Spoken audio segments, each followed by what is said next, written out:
ويسألونك عن المحيض قل هو أذى فاعتزلوا النساء في المحيض ولا تقربوهن حتى يطهرن فإذا تطهرن فأتوهن من حيث أمركم الله إن الله يحب التوابين ويحب المتطهرين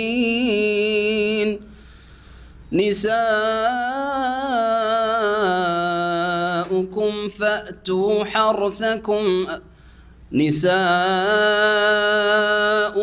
حرث لكم فأتوا حرثكم أنى شئتم وقدموا لأنفسكم واتقوا الله واعلموا أنكم ملاقوه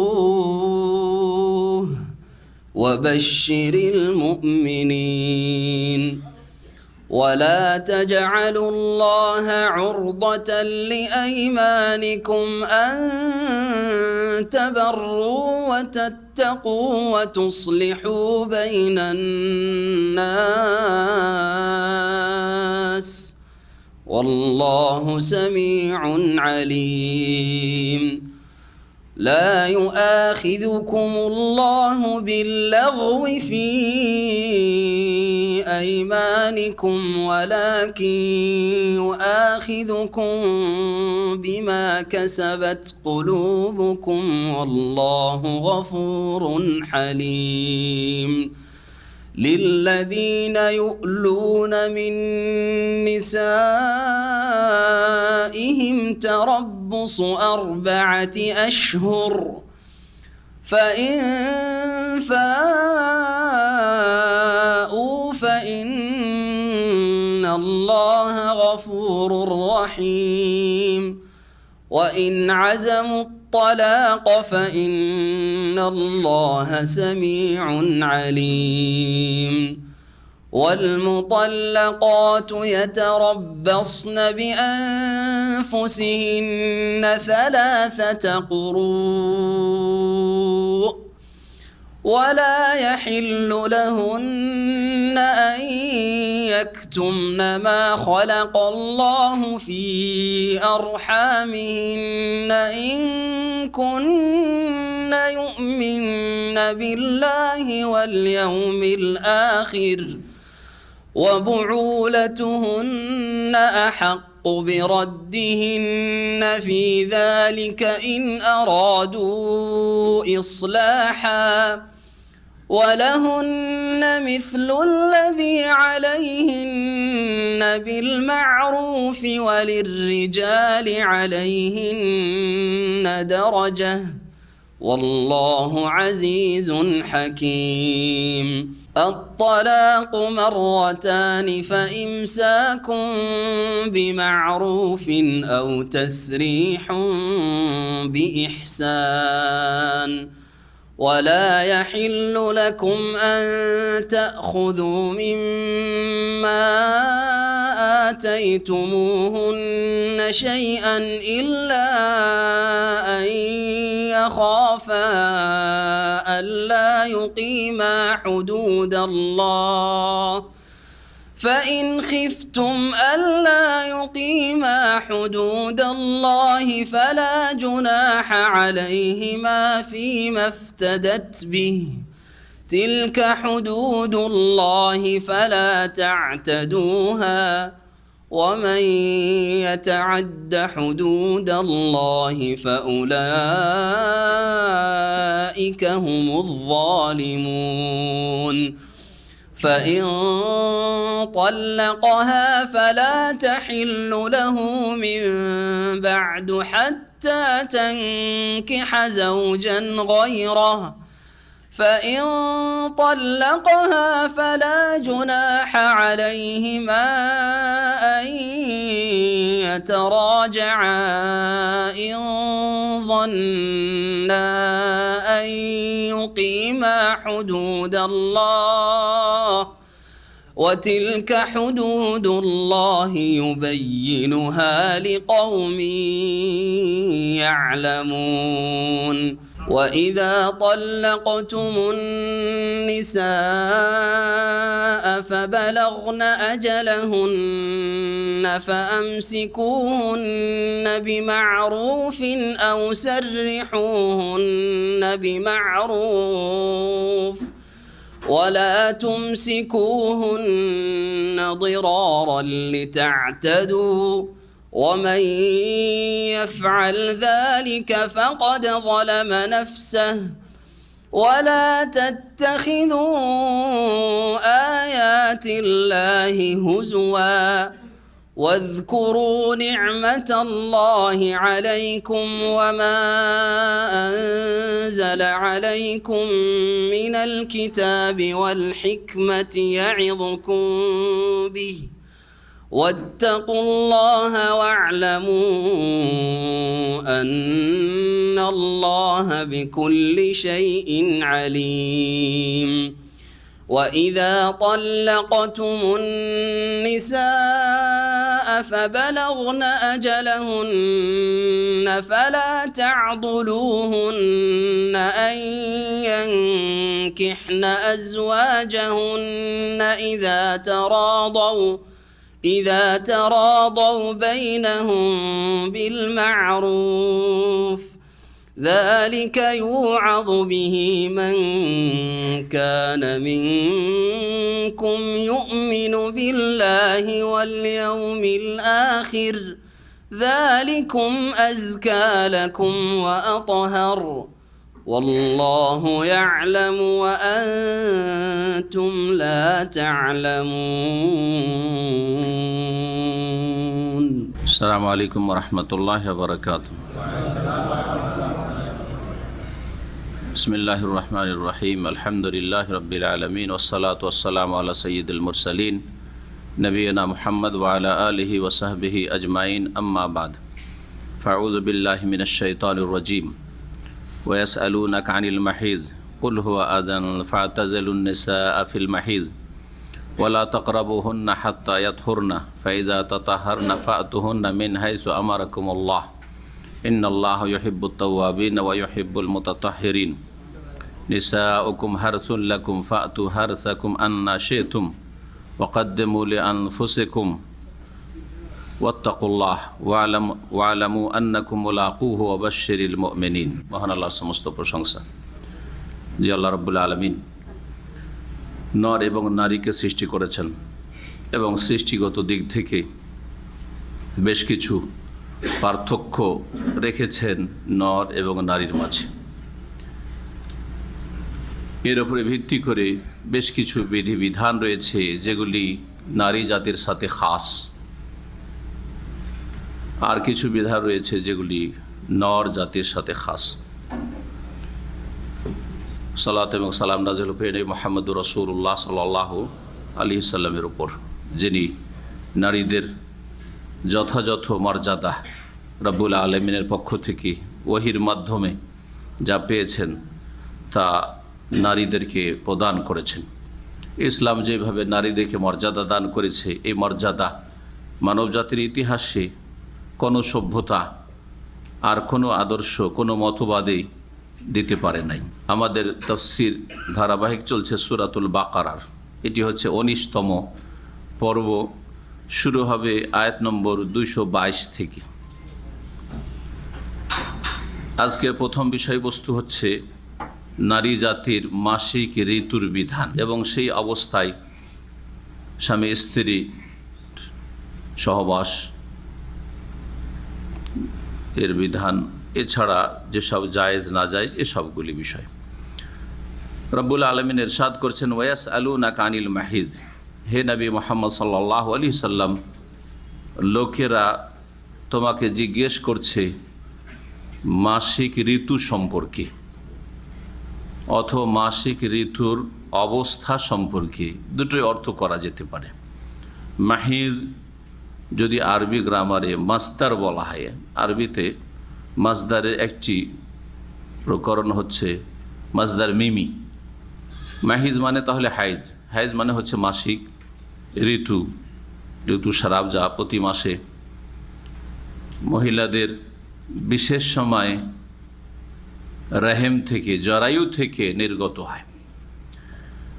জরায়ুর বাইরে থেকে যেটা ব্যাধির কারণে নির্গত হয়, আর সেটার কোনো টাইম টেবিল থাকে না, সময় থাকে না, যে কোনো সময় সেটা হতে পারে, সেটাকে মাসিক ঋতু বলা হয় না, যদিও সেটা রক্তস্রাব, কিন্তু সেই ব্লিডিংকে বা রক্তস্রাবকে হাইজ বা মাসিক ঋতু বলা হয় না, সেটাকে শরীয়তের ভাষায় ইস্তিহাদা বলা হয়। এটা হচ্ছে দ্বিতীয় প্রকারের রক্তস্রাব নারীদের। আর তৃতীয় হচ্ছে নেফাস, যেটা প্রসূতির পরে, নারীদের ছেলে মেয়ে ভূমিষ্ঠ হওয়ার পরে যেই রক্ত নির্গত হয় সেটা হচ্ছে নেফাস। আল্লাহ রাব্বুল আলামিন এখানে হাইজ সম্পর্কে জিজ্ঞাসার কথা বলছেন, মাসিক ঋতু সম্পর্কে, অথবা মাহির হচ্ছে জারফে মাকান, হাইজের মাসিকের স্থান, অর্থাৎ মাসিকের অবস্থায় লজ্জা স্থানের ব্যবহার সম্পর্কে নারীদের, সেটা হতে পারে, অথবা এই সময়কাল সম্পর্কে হাইজের জারফে জামান বলা যেতে পারে সেটাকে, যে মাসিক ঋতুর অবস্থা সম্পর্কে, যতদিন মাসিক থাকবে এই সময়টার হুকুম কি, এই সময় কি সহবাস করা যাবে না যাবে না। সহবাস যদি না করা যায় তো অন্য সহবাস ছাড়া অন্য কিছু যেটা স্বামী স্ত্রীর মাঝে হয়ে থাকে বা শরীয়তে বৈধ, সেটা কি জায়েজ, যেমন একসাথে ঘুমানো, একসাথে খাওয়া দাওয়া করা, তাদের পাকশাক এবং তাদের শরীরে শরীর স্পর্শ করা, তারপরে আলিঙ্গন করা, চুম্বন করা, এসব জায়েজ কিনা, এ সমস্ত মাসাইল বলা যেতে পারে। আল্লাহ রাব্বুল আলামিন বলছেন ওয়াস আলুনা কানিল মাহিদ, যারা আরবি গ্রামার বুঝেন তাদের জন্য এই তফসিলটা বললাম যাতে করে তারা উপকৃত হতে পারে। তারা জিজ্ঞেস করছে আপনাকে, হে নবী মুহাম্মদ সাল্লাল্লাহু আলাইহি ওয়াসাল্লাম, আনিল মাহিদ, মাসিক ঋতু সম্পর্কে, অথবা মাসিক ঋতুর স্থান বা সময়কাল বা অবস্থা সম্পর্কে, যেই সময়টায় মাসিক ঋতু থাকে ওই সময়টা সম্পর্কে জিজ্ঞেস করছে। কুল হুয়া আযান, হে নবী তুমি তাদের উত্তরে বলে দাও যে সেটা হচ্ছে অসুচি, সেটা হচ্ছে অপবিত্র, নাপাক, নোংরা বস্তু। মাসিক ঋতু হচ্ছে বড় নাপাক, নোংরা বস্তু, অসুচি। জি হ্যাঁ, আজান, এই আজা শব্দের অর্থ হয় কষ্টদায়ক। আজা মানে হচ্ছে কষ্টদায়ক। এখান থেকে নবী মুহাম্মদ রাসূলুল্লাহ সাল্লাল্লাহু আলাইহি ওয়াসাল্লাম মেন হাদিসে রয়েছে ইমাতাতুল আজা আনি তারিকে সাদাকা, রাস্তা থেকে কষ্টদায়ক বস্তুকে সরিয়ে ফেলা হচ্ছে সাদকা। রাস্তায় যে কোনো কষ্টদায়ক বস্তু পড়ে আছে, কষ্টদায়ক মানে পেশাব পায়খানা, নোংরা জিনিসও হইতে পারে, আবার কষ্টদায়ক এর চাইতে ব্যাপক, সেখানে ইট পাটকেলও হইতে পারে, অথবা সেখানে কোনো মৃত জীবজন্তু হতে পারে, অথবা সেখানে কোনো গাছপালা হতে পারে, সেখানে কোনো কাঁটা হতে পারে, অনেক কিছু হইতে পারে। জি হ্যাঁ, যা মানুষকে কষ্ট দেয় চলাফেরার ক্ষেত্রে। এই ক্ষেত্রে আজা শব্দটি নবী করিম সাল্লাল্লাহু আলাইহি ওয়াসাল্লামের হাদিসে ব্যবহার করা হয়েছে। ইমাতাতুল আজা আনি তারিকে সাদাকাহ, রাস্তা থেকে কষ্টদায়ক বস্তু সরিয়ে দেওয়া হচ্ছে সাদাকার সওয়াব বা সাদাকার। তো মাসিক ঋতুকে আজা কেন বলা হইল? জি হ্যাঁ, আজা হচ্ছে সেটা হচ্ছে নাপাক, নোংরা। জি, মাসিক ঋতু হচ্ছে বড় নাপাক। জি হ্যাঁ, এটা একটা দিক। আর একটা দিক হচ্ছে যে সেটা কষ্টদায়ক বটে। এই অবস্থায় যদি স্বামী স্ত্রীর মিলন করে, যারা অসৎ লোক, যারা হালাল হারামের পার্থক্য করে না, যারা বেরিন অথবা আল্লাহর ভয় কম, মাসিক ঋতুর অবস্থায় স্বামী স্ত্রী মিলন করে, তাদের জন্য চরম ক্ষতি সাধন করে এই মিলন। জি, চরম ক্ষতি সাধন করে। জি হ্যাঁ, এই ক্ষতিগুলি যারা মেডিকেল সায়েন্সের বিশেষজ্ঞ তারা বেশি বলবে, কিন্তু আজকালকার জামানার সবচেয়ে বড় ব্যাধি, যেটা দুরারোগ্য ব্যাধি, এডসের পিছনে কারণ হচ্ছে হয় সমকামিতা, আর না হইলে ওই যে অবৈধ জেনা অর্থাৎ ওই সব মহিলাদের সাথে মেলন, যারা একাধিক পুরুষের সাথে মিলিত হয়, মানে জেনা ব্যভিচার করে, আর অথবা ওই সব অসৎ পুরুষদের সাথে সঙ্গম, যারা একাধিক স্ত্রীর সাথে মিলন করে, অথবা হায়েজ মাসিকের অবস্থায় স্বামী স্ত্রী সহবাস করে। এগুলি হচ্ছে মূল কারণ, এই মারাত্মক যৌন সম্পর্কীয় ব্যাধির কারণ। আল্লাহ রাব্বুল সেজন্য বলেছেন আযান, এগুলি হচ্ছে কষ্টদায়ক। এই অবস্থায় যদি মিলিত হও হায়েজের অবস্থায়, তাহলে সেটা তোমাদের বিভিন্ন ক্ষেত্রে কষ্ট দেবে, যেটা তোমাদের জন্য বড় কষ্টের কারণ হবে। এবং আল্লাহ রাব্বুল আলামিন বড় দয়ালু আরহামুর রাহিমিন, তাই তিনি এই ঘোষণা করছেন কুল হুয়া আযা, নাপাকও বটে এবং কষ্টদায়কও বটে। যখন কষ্টদায়ক এবং নাপাক অসুচি, ফাতাজিলুন নিসা ফিল মাহিজ, সুতরাং তোমরা স্ত্রীদের থেকে দূরে থাকো, সরে থাকো। ইতেজালা মানে পৃথক হয়ে যাওয়া, শাব্দিক অর্থ। স্ত্রী সঙ্গম থেকে বা স্ত্রী সহবাস থেকে তোমরা বিরত থাকো, স্বামী স্ত্রী মিলন বর্জন করো। ফিল মাহিজে মাসিক অবস্থায়, মাসিক চলাকাল, এখানে ফিল মাহিজ মাসিক চলাকালীন, হাইজ মাসিক ঋতু অবস্থায় তুমি স্বামী স্ত্রী মিলন করো না। ওয়ালা তাকরাবুহুন্না হাত্তা ইয়াতহুরনা, কতদিন পর্যন্ত এরকম দূরে থাকতে হবে, স্বামী স্ত্রী মিলন করা যাবে না মাসিক আসলে? আল্লাহ বলছেন তাদের নিকটবর্তী হবে না, স্ত্রীদের কাছেও যাবে না, অর্থাৎ তাদের সাথে সহবাস করবে না যতক্ষণ পর্যন্ত তারা পাক পবিত্র না হয়ে যায়। হাত্তা ইয়াতহুরনা, এই পাক পবিত্র হয়ে যাওয়া মানে হচ্ছে প্রাথমিক কি হয়ে যাওয়া, রক্ত বন্ধ হয়ে যাওয়া, মাসিক ঋতু বন্ধ হয়ে যাওয়া। মাসিক ঋতু বন্ধ হয়ে গেল, তারপরে আল্লাহ বলছেন ফাইজা তাতাহারনা ফাতুহুন্না মিন হাইসু আমারাকুমুল্লাহ, যখন তারা পবিত্রতা অর্জন করে নেবে। এখানে লক্ষণীয় শব্দ কোরআনে কারীমের, এগুলি দিয়ে ফিকহি মাসলার ইস্তেমবাত করা যেতে পারে, এবং এইগুলি সূক্ষ্মভাবে যারা গবেষণা করতে পারবে তাদেরকেই ফতোয়া দেওয়া উচিত। আর এমনি যেই সেই শুনে শুনে ফতোয়া দেওয়া অথবা এলোপাথারি ঝেড়ে দেওয়া, এগুলি চরম অপরাধ, যেগুলি সর্বনাশ করবে এই ধরনের মুফতিদেরকে। আল্লাহ রাব্বুল আলামিন কি বলছেন, যে অতদিন পর্যন্ত বা অতক্ষণ পর্যন্ত তোমরা স্বামী স্ত্রী সহবাস করে যতক্ষণ পর্যন্ত পাক পবিত্র না হয়ে যাবে, হয়ে যাওয়ার কথা আল্লাহ বলেন, ইয়াতহুরনা। কিন্তু তারপরে বলছেন ফাইজা তাতাহারনা, যখন তারা পবিত্রতা অর্জন করে নেবে। তাতাহারা মানে পবিত্রতা অর্জন করা। আল্লাহ এই কথা বললেন না যে ফাইজা তাহরনা, আল্লাহ তো তাতাহারনা এত ভারী করে বাবে তাফাউল থেকে না বলে ফাইজা তাহরনা বলে দিতেন, যখন পাক হয়ে যাবে এই কথা বললে হইতো। পবিত্রতা অর্জন করবে, তাতাহর কেন বললেন?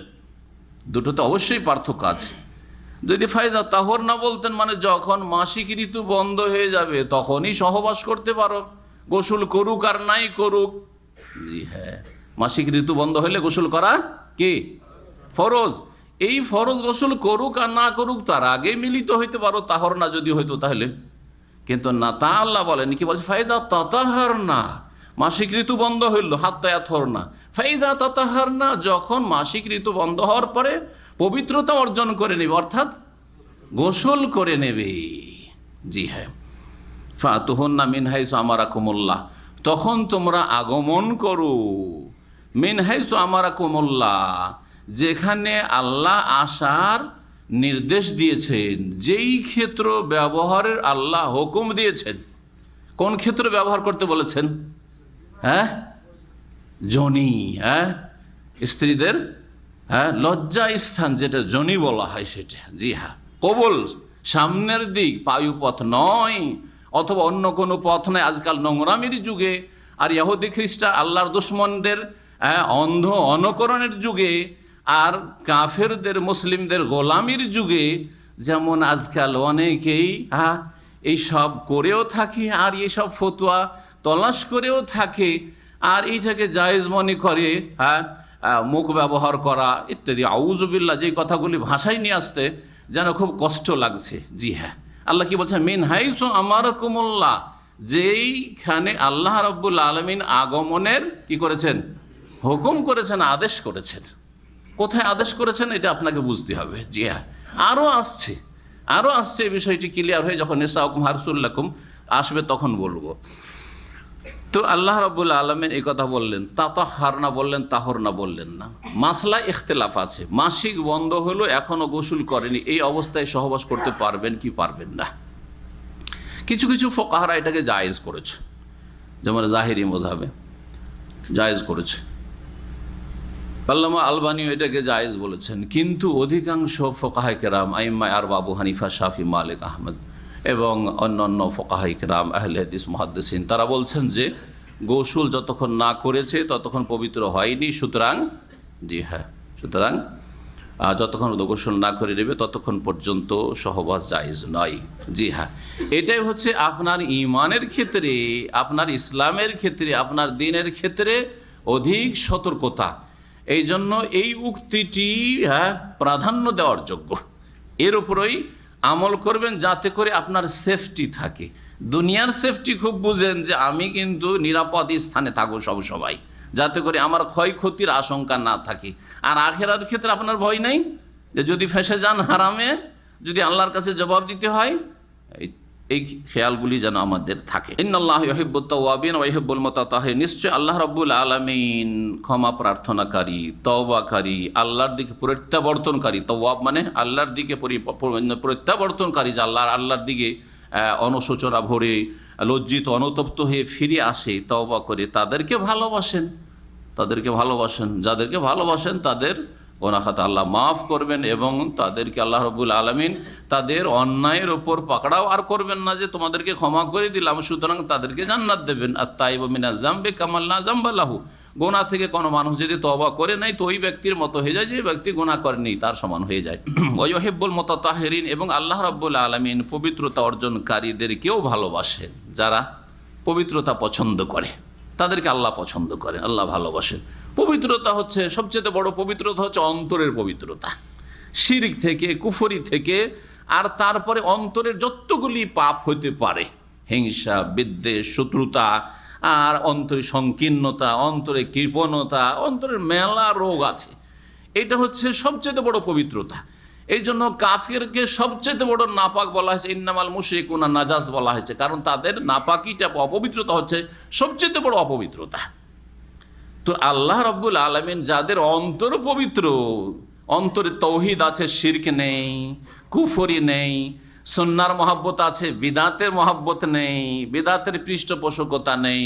জি হ্যাঁ, আর যাদের অন্তর পরিষ্কার, মুমিন ভাইদের ক্ষেত্রে, মানুষের ক্ষেত্রে অন্তর সাফ, রাত্রে ঘুমো অন্তরকে পরিষ্কার করে, না হিংসা, না বিদ্বেষ, না শত্রুতা, কারোর সাথে যদি কোনো কথা হয়েও যায় মাফ করে দিল, তারপরে ঘুমাইলো আরামে, কারো উপরে কোনো আক্রোশ নেই, কারো ক্ষতি করার মতো ওইরকম কোনো কুবুদ্ধি নেই, অন্তর বাঁকা নয়। এরা হচ্ছে সবচাইতে ভালো আল্লাহর কাছে, আল্লাহ তাদেরকে ভালোবাসেন। এটা হচ্ছে আসল পবিত্রতা। আর এই অন্তরে যার যত বেশি পবিত্রতা থাকবে, অন্তরে পবিত্রতা একটা দিক হচ্ছে তাকওয়া, আল্লাহ ভীরুতা। অন্তরে আসল তাকওয়া থাকে, আল্লাহ ভীরুতা থাকে, এটার বহিঃপ্রকাশ ঘটবে আপনার ইবাদত বন্দিগিতে, আপনার আখলাক চরিত্রে। সেগুলো হচ্ছে আরেক রকমের পবিত্রতা। আর একটা পবিত্রতা হচ্ছে বাহ্যিক পবিত্রতা, সেটা হচ্ছে ওযু আর গোসল। সুতরাং নাপাক ছিলে তুমি মাসিক অবস্থায়, এখন গোসল করে নাও, পবিত্র হয়ে গেলে। তোমার স্ত্রী নাপাক আছে, সুতরাং তার কাছে যেও না যতক্ষণ গোসল না করেছে, হাইজ মাসিক থেকে পাক না হয়েছে। তাহলে তুমি পবিত্র থাকলে আল্লাহ পবিত্রদেরকে ভালোবাসেন। ইন্নাল্লাহা ইউহিব্বুত তাওয়াবিন ওয়া ইউহিব্বুল মুতাতাহহিরিন। নিসাউকুম হারসুল লাকুম, তোমাদের স্ত্রীরা তোমাদের শস্য ক্ষেত স্বরূপ। স্ত্রীদেরকে আল্লাহ কি বললেন? নিসাউকুম হারসুল লাকুম, তোমাদের স্ত্রীরা তোমাদের শস্য ক্ষেত স্বরূপ। ফাতু হারসাকুম, সুতরাং তোমাদের শস্য ক্ষেতে এসো। আন্না সেতুম, যেমন ভাবে চাও। আন্না সেতুম মানে যেমন ভাবে চাও। কাইফা সেতু, আন্না মানে হচ্ছে কাইফা। আন্না সেতুম মানে যেখানে চাও নয়, আইনা সেতুম না। দেখেন পার্থক্য। আন্না মানে কাইফা, কাইফা তো বুঝেন, কাইফা আলোক মানে তুমি কেমন আছো, তাই না? জি, কাইফা মানে কেমন। আর আইনা মানে কোথায়, বা যেথায়। জি হ্যাঁ, আইনা সেতুম না মানে যেখানে চাও, যে কোনো জায়গায় চাও। না না না, এ কথা বলেননি। আন্না সেতুম, কাইফা সেতুম, যেভাবে চাও না কেন, কিন্তু ক্ষেত্র একটি, ক্ষেত্র একটি, দ্বিতীয় কোনো ক্ষেত্র নেই। জায়গা জমি হচ্ছে তোমার একটাই মাত্র। জি হ্যাঁ, তোমার স্ত্রীর সহবাসের ক্ষেত্রে, স্ত্রী মিলনের ক্ষেত্রে ক্ষেত্র বা জায়গা, স্থান হচ্ছে মাত্র একটি, সেটা তোমার শস্য ক্ষেত। শস্য ক্ষেত কাকে বলে? শস্য ক্ষেত কাকে বলে বুঝে, তাহলে সহজে বুঝে যাবে। হ্যাঁ, যেখানে ফসল হয়, বীজ বপন করবেন, বীজ ছিটাবেন, আর তারপরে ফসল আসবে, ঠিক না? তাহলে এমন জায়গায় সহবাস হইতে হবে, এমন স্থানে যেখানে বীর্যপাত করলে কি হয়? ফসল হয়। আর সেই ফসলটা কি? হ্যাঁ, ছেলে মেয়ে, সন্তান সন্ততি। আর সন্তান সন্ততি গর্ভধারণের জায়গা হচ্ছে মাত্র একটা, পায়ুপথ না, আর মুখপথ নয়, বরং সেটা হচ্ছে জনিপথ। বোঝা গেছে কিনা? জি হ্যাঁ। নিসাউকুম হারসুল্লাকুম ফাতু হারসাকুম আন্না শিতুম ওয়াকাদ্দিমু লিআনফুসিকুম ওয়াত্তাকুল্লাহ। এবং তোমরা নিজেদের জন্য অগ্রিম কিছু প্রেরণ করো। অগ্রিম কিছু কি করো? প্রেরণ করো। এটার একটা অর্থ হচ্ছে ব্যাপক অর্থ। জীবনের প্রতিটি ক্ষেত্রে তোমরা আল্লাহর কাছে যেতে হবে, সবাইকে যেতে হবে, আল্লাহর সাথে সবাইকে কি করতে হবে? সাক্ষাৎ করতে হবে। সুতরাং তোমরা অগ্রিম কিছু পাঠাও, সব এখানে রেখে দিও না। যা আপনি খাওয়া দাওয়া করলেন তা এখানে রেখে দিলেন, হজম হয়ে গেল, লোড হওয়ার পরে আনলোড হয়ে গেল, ঠিক না? যা কাপড় চোপড় ব্যবহার করলেন তা পুরানো হয়ে গেল, ছিঁড়ে গেল, শেষ হয়ে গেল, ঠিক না? লাবেস্তা ফাবলাইত আকালতা ফাফনাইতা। জি হ্যাঁ, খেলেন শেষ, পড়লেন পুরাতন করে দিলেন শেষ। নবী কারীম সাল্লাল্লাহু আলাইহি ওয়াসাল্লামের হাদিসে রয়েছে। জি হ্যাঁ, ছেলে মেয়ে আর কিছু রেখে দিলেন জমা করে, যেগুলো থাক, ভবিষ্যৎ বলে থাক, ওগুলো কার? তোমার কিন্তু না। সেগুলি কার? তোমার না, তোমার না। সেগুলি তুমি মারা গেলে তোমার স্ত্রী কিছু পাবে, তোমার ছেলে মেয়েরা কিছু পাবে, তোমার বাপ মা কিছু পাবে, আর যদি ছেলে মেয়ে না থাকে তো দূরের লোকেরা পাবে, কিন্তু পাবে তোমার বংশধর পাবে, আত্মীয় স্বজন পেয়ে যাবে। তোমার কিচ্ছু হইল না, হইল কিছুই থাকলো না, তাহলে সেটা তোমার মাল না। ইয়াকুলুল আবদু মালি মালি, নবী কারীম বলছেন মানুষ শুধু পয়সা আর পয়সা করে। এই পয়সা এত টাকা জমাইলাম, এত জমি জায়গা করলাম, এই করলাম, সেই করলাম। ওয়াহাল্লাকা মিন মালিকা ইল্লা মা আকালতা ফাফনাইতা ওয়া লাবিস্তা ফাবলাইতা ওয়া তাসাদ্দাকতা ফামদাইতা। তোমার মাল সম্পদ যেটা খেতে পারলে যাক, ভোগ করলে খেলে, সাময়িক ভোগ হইলেও, কাপড় চোপড় খুব দামি দামি জুতা স্যান্ডেল এই সেই ব্যবহার করলে সেটা কিছুদিন পরে কি হয়ে গেল? ফাবলাইতা, ছিঁড়ে গেল, ফেটে গেল। আর ওয়াতাসাদ্দাকতা, যদি দান খায়রাত করো, সাদকা করো, ফরজ জাকাত হোক, আর তারপর অতিরিক্ত দান, নফল দান সাদকা হোক, আর মসজিদ মাদ্রাসা হোক, দিনের খেদমতে হোক, যে কোনো কাজের ক্ষেত্রে হোক, গরিব এতিম বিধবা ইত্যাদি অসহায়দের ওপর খরচ করা হোক, হ্যাঁ, তাহলে সেটা কি করলে? ফামদাইতা, সেটা আল্লাহর কাছে অগ্রিম পাঠিয়ে দিতে পারলে, সেটাই জমা থাকলো, সেটা তোমার সঞ্চিত, সেটা ব্যালেন্স হলো, ব্যাংক ব্যালেন্স আল্লাহ রাব্বুল আলামিনের কাছে তোমার আমল নামায় আসলো। আর বাকি যেগুলি ছেড়ে দিয়ে তুমি মরে গেলে সেগুলি তোমার না, সেগুলো তোমার না, অন্যের সেগুলো। এই কথাগুলি যদি আমরা বুঝি তাহলে তো, আর বুঝা মানে এই নয় যে বুঝে নিলাম কিন্তু আমল করলাম না, ঠিক না? একটা পয়সা বের করতে পারেন না, মায়া লাগে, দিয়ে দেবো, আমার ছেলে মেয়ে আছে, হ্যাঁ আমার আছে, সব অনেক দায়িত্ব আছে, কিছুই কাজে আসবে না আপনার, এক্ষুনি মরে যান, কোনো কাজে আসবে না। সবাইকে খালি হাতে যেতে হবে। আল্লাহ রাব্বুল আলামিন যেন আমাদেরকে আখিরাতমুখী হওয়ার তৌফিক দান করেন। তুআক্কাদ্দিমু লিআনফুসিকুম, দেখো দুনিয়ার ভোগ বিলাস এই সবে মেতে থেকো না, বরং তোমরা নিজেদের জন্য কিছু অগ্রিম পাঠাও আল্লাহ রাব্বুল আলামিনের কাছে, যেটা তোমাদের কাজে আসবে ভবিষ্যতে। ওয়াত্তাকুল্লাহ, এবং আল্লাহকে ভয় করতে থাকো। এইটা একটা তাফসীর। ওয়াকাদ্দিমু লিআনফুসিকুম এর অন্য তাফসীর হতে পারে, যেটা এই যে বিষয়বস্তু চলছে অর্থাৎ স্বামী স্ত্রী মিলন ইত্যাদি, এই ক্ষেত্রে হতে পারে যে স্ত্রীর সাথে সহবাসের ক্ষেত্রে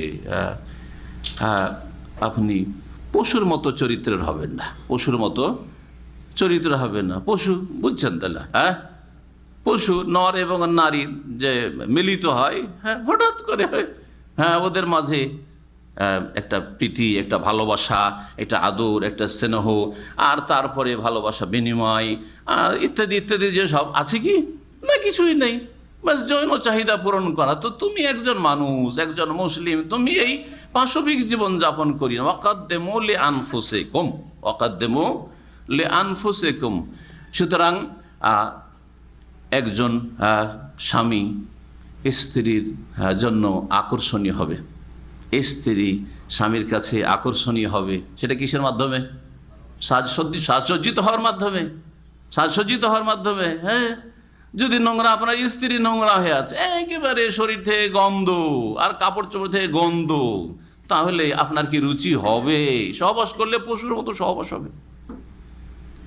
এটা স্ত্রীর ক্ষেত্রে তো অনেকে চান। আর মহিলাদেরকে প্রাকৃতিকভাবে আল্লাহ এরকম করে সৃষ্টি করেছেন যে ওরা মেকআপ করতে চায়, আর আজকাল তো আরো বেশি, তাই না?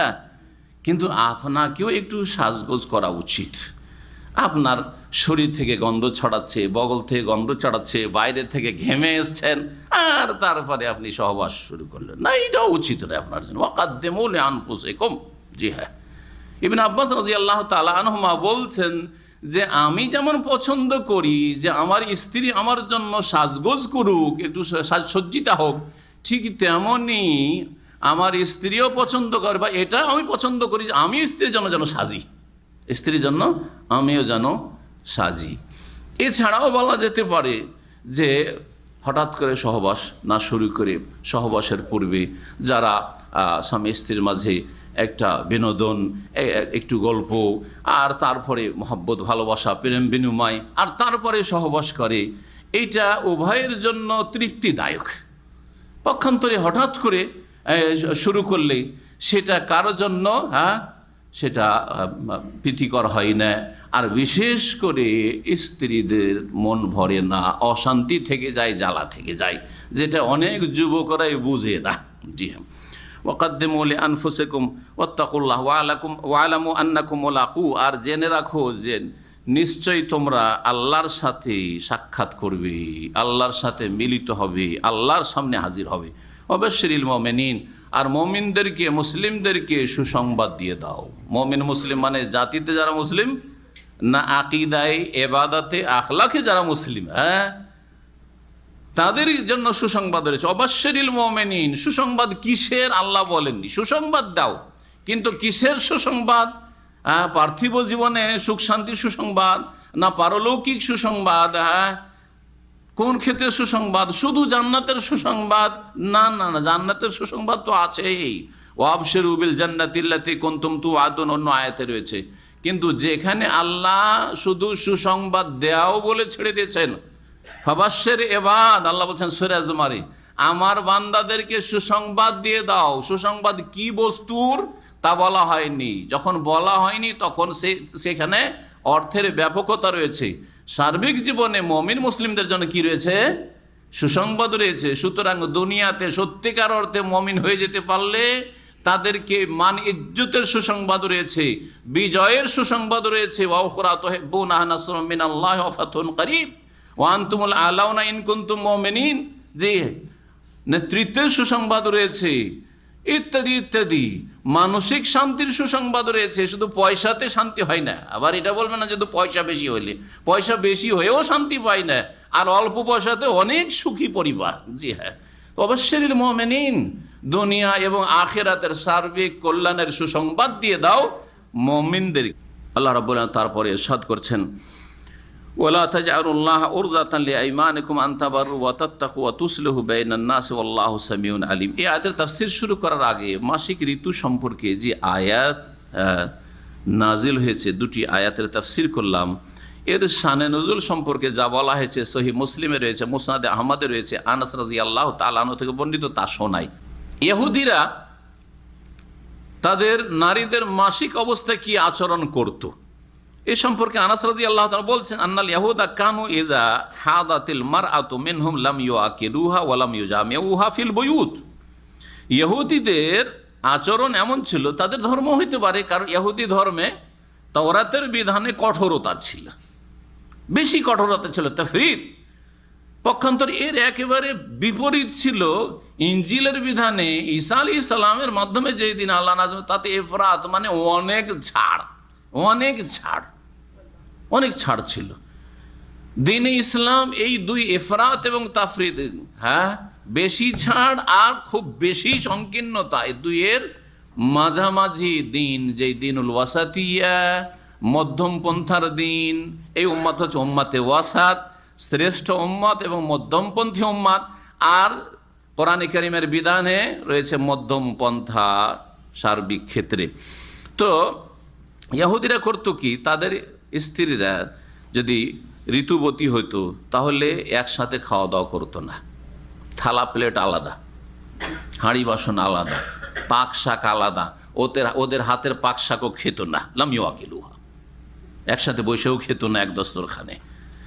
ওয়ালাম ইউজামিউহা, তাদের সাথে ওয়ালাম ইউজামিউহা ফিল বুয়ুতে, শুধু সহবাস নাই, সহবাস তো করতোই না, ওটা তো হারাম ছিল, কিন্তু এগুলিও নিষেধ ছিল। ওয়ালাম ইউজামিউহা ফিল বুয়ুতে, এক কক্ষে এক ঘরেও থাকতো না, ওর ঘর আলাদা করে দিত, মাসিক অবস্থায় অন্য রুমে থাকতে হবে একাই।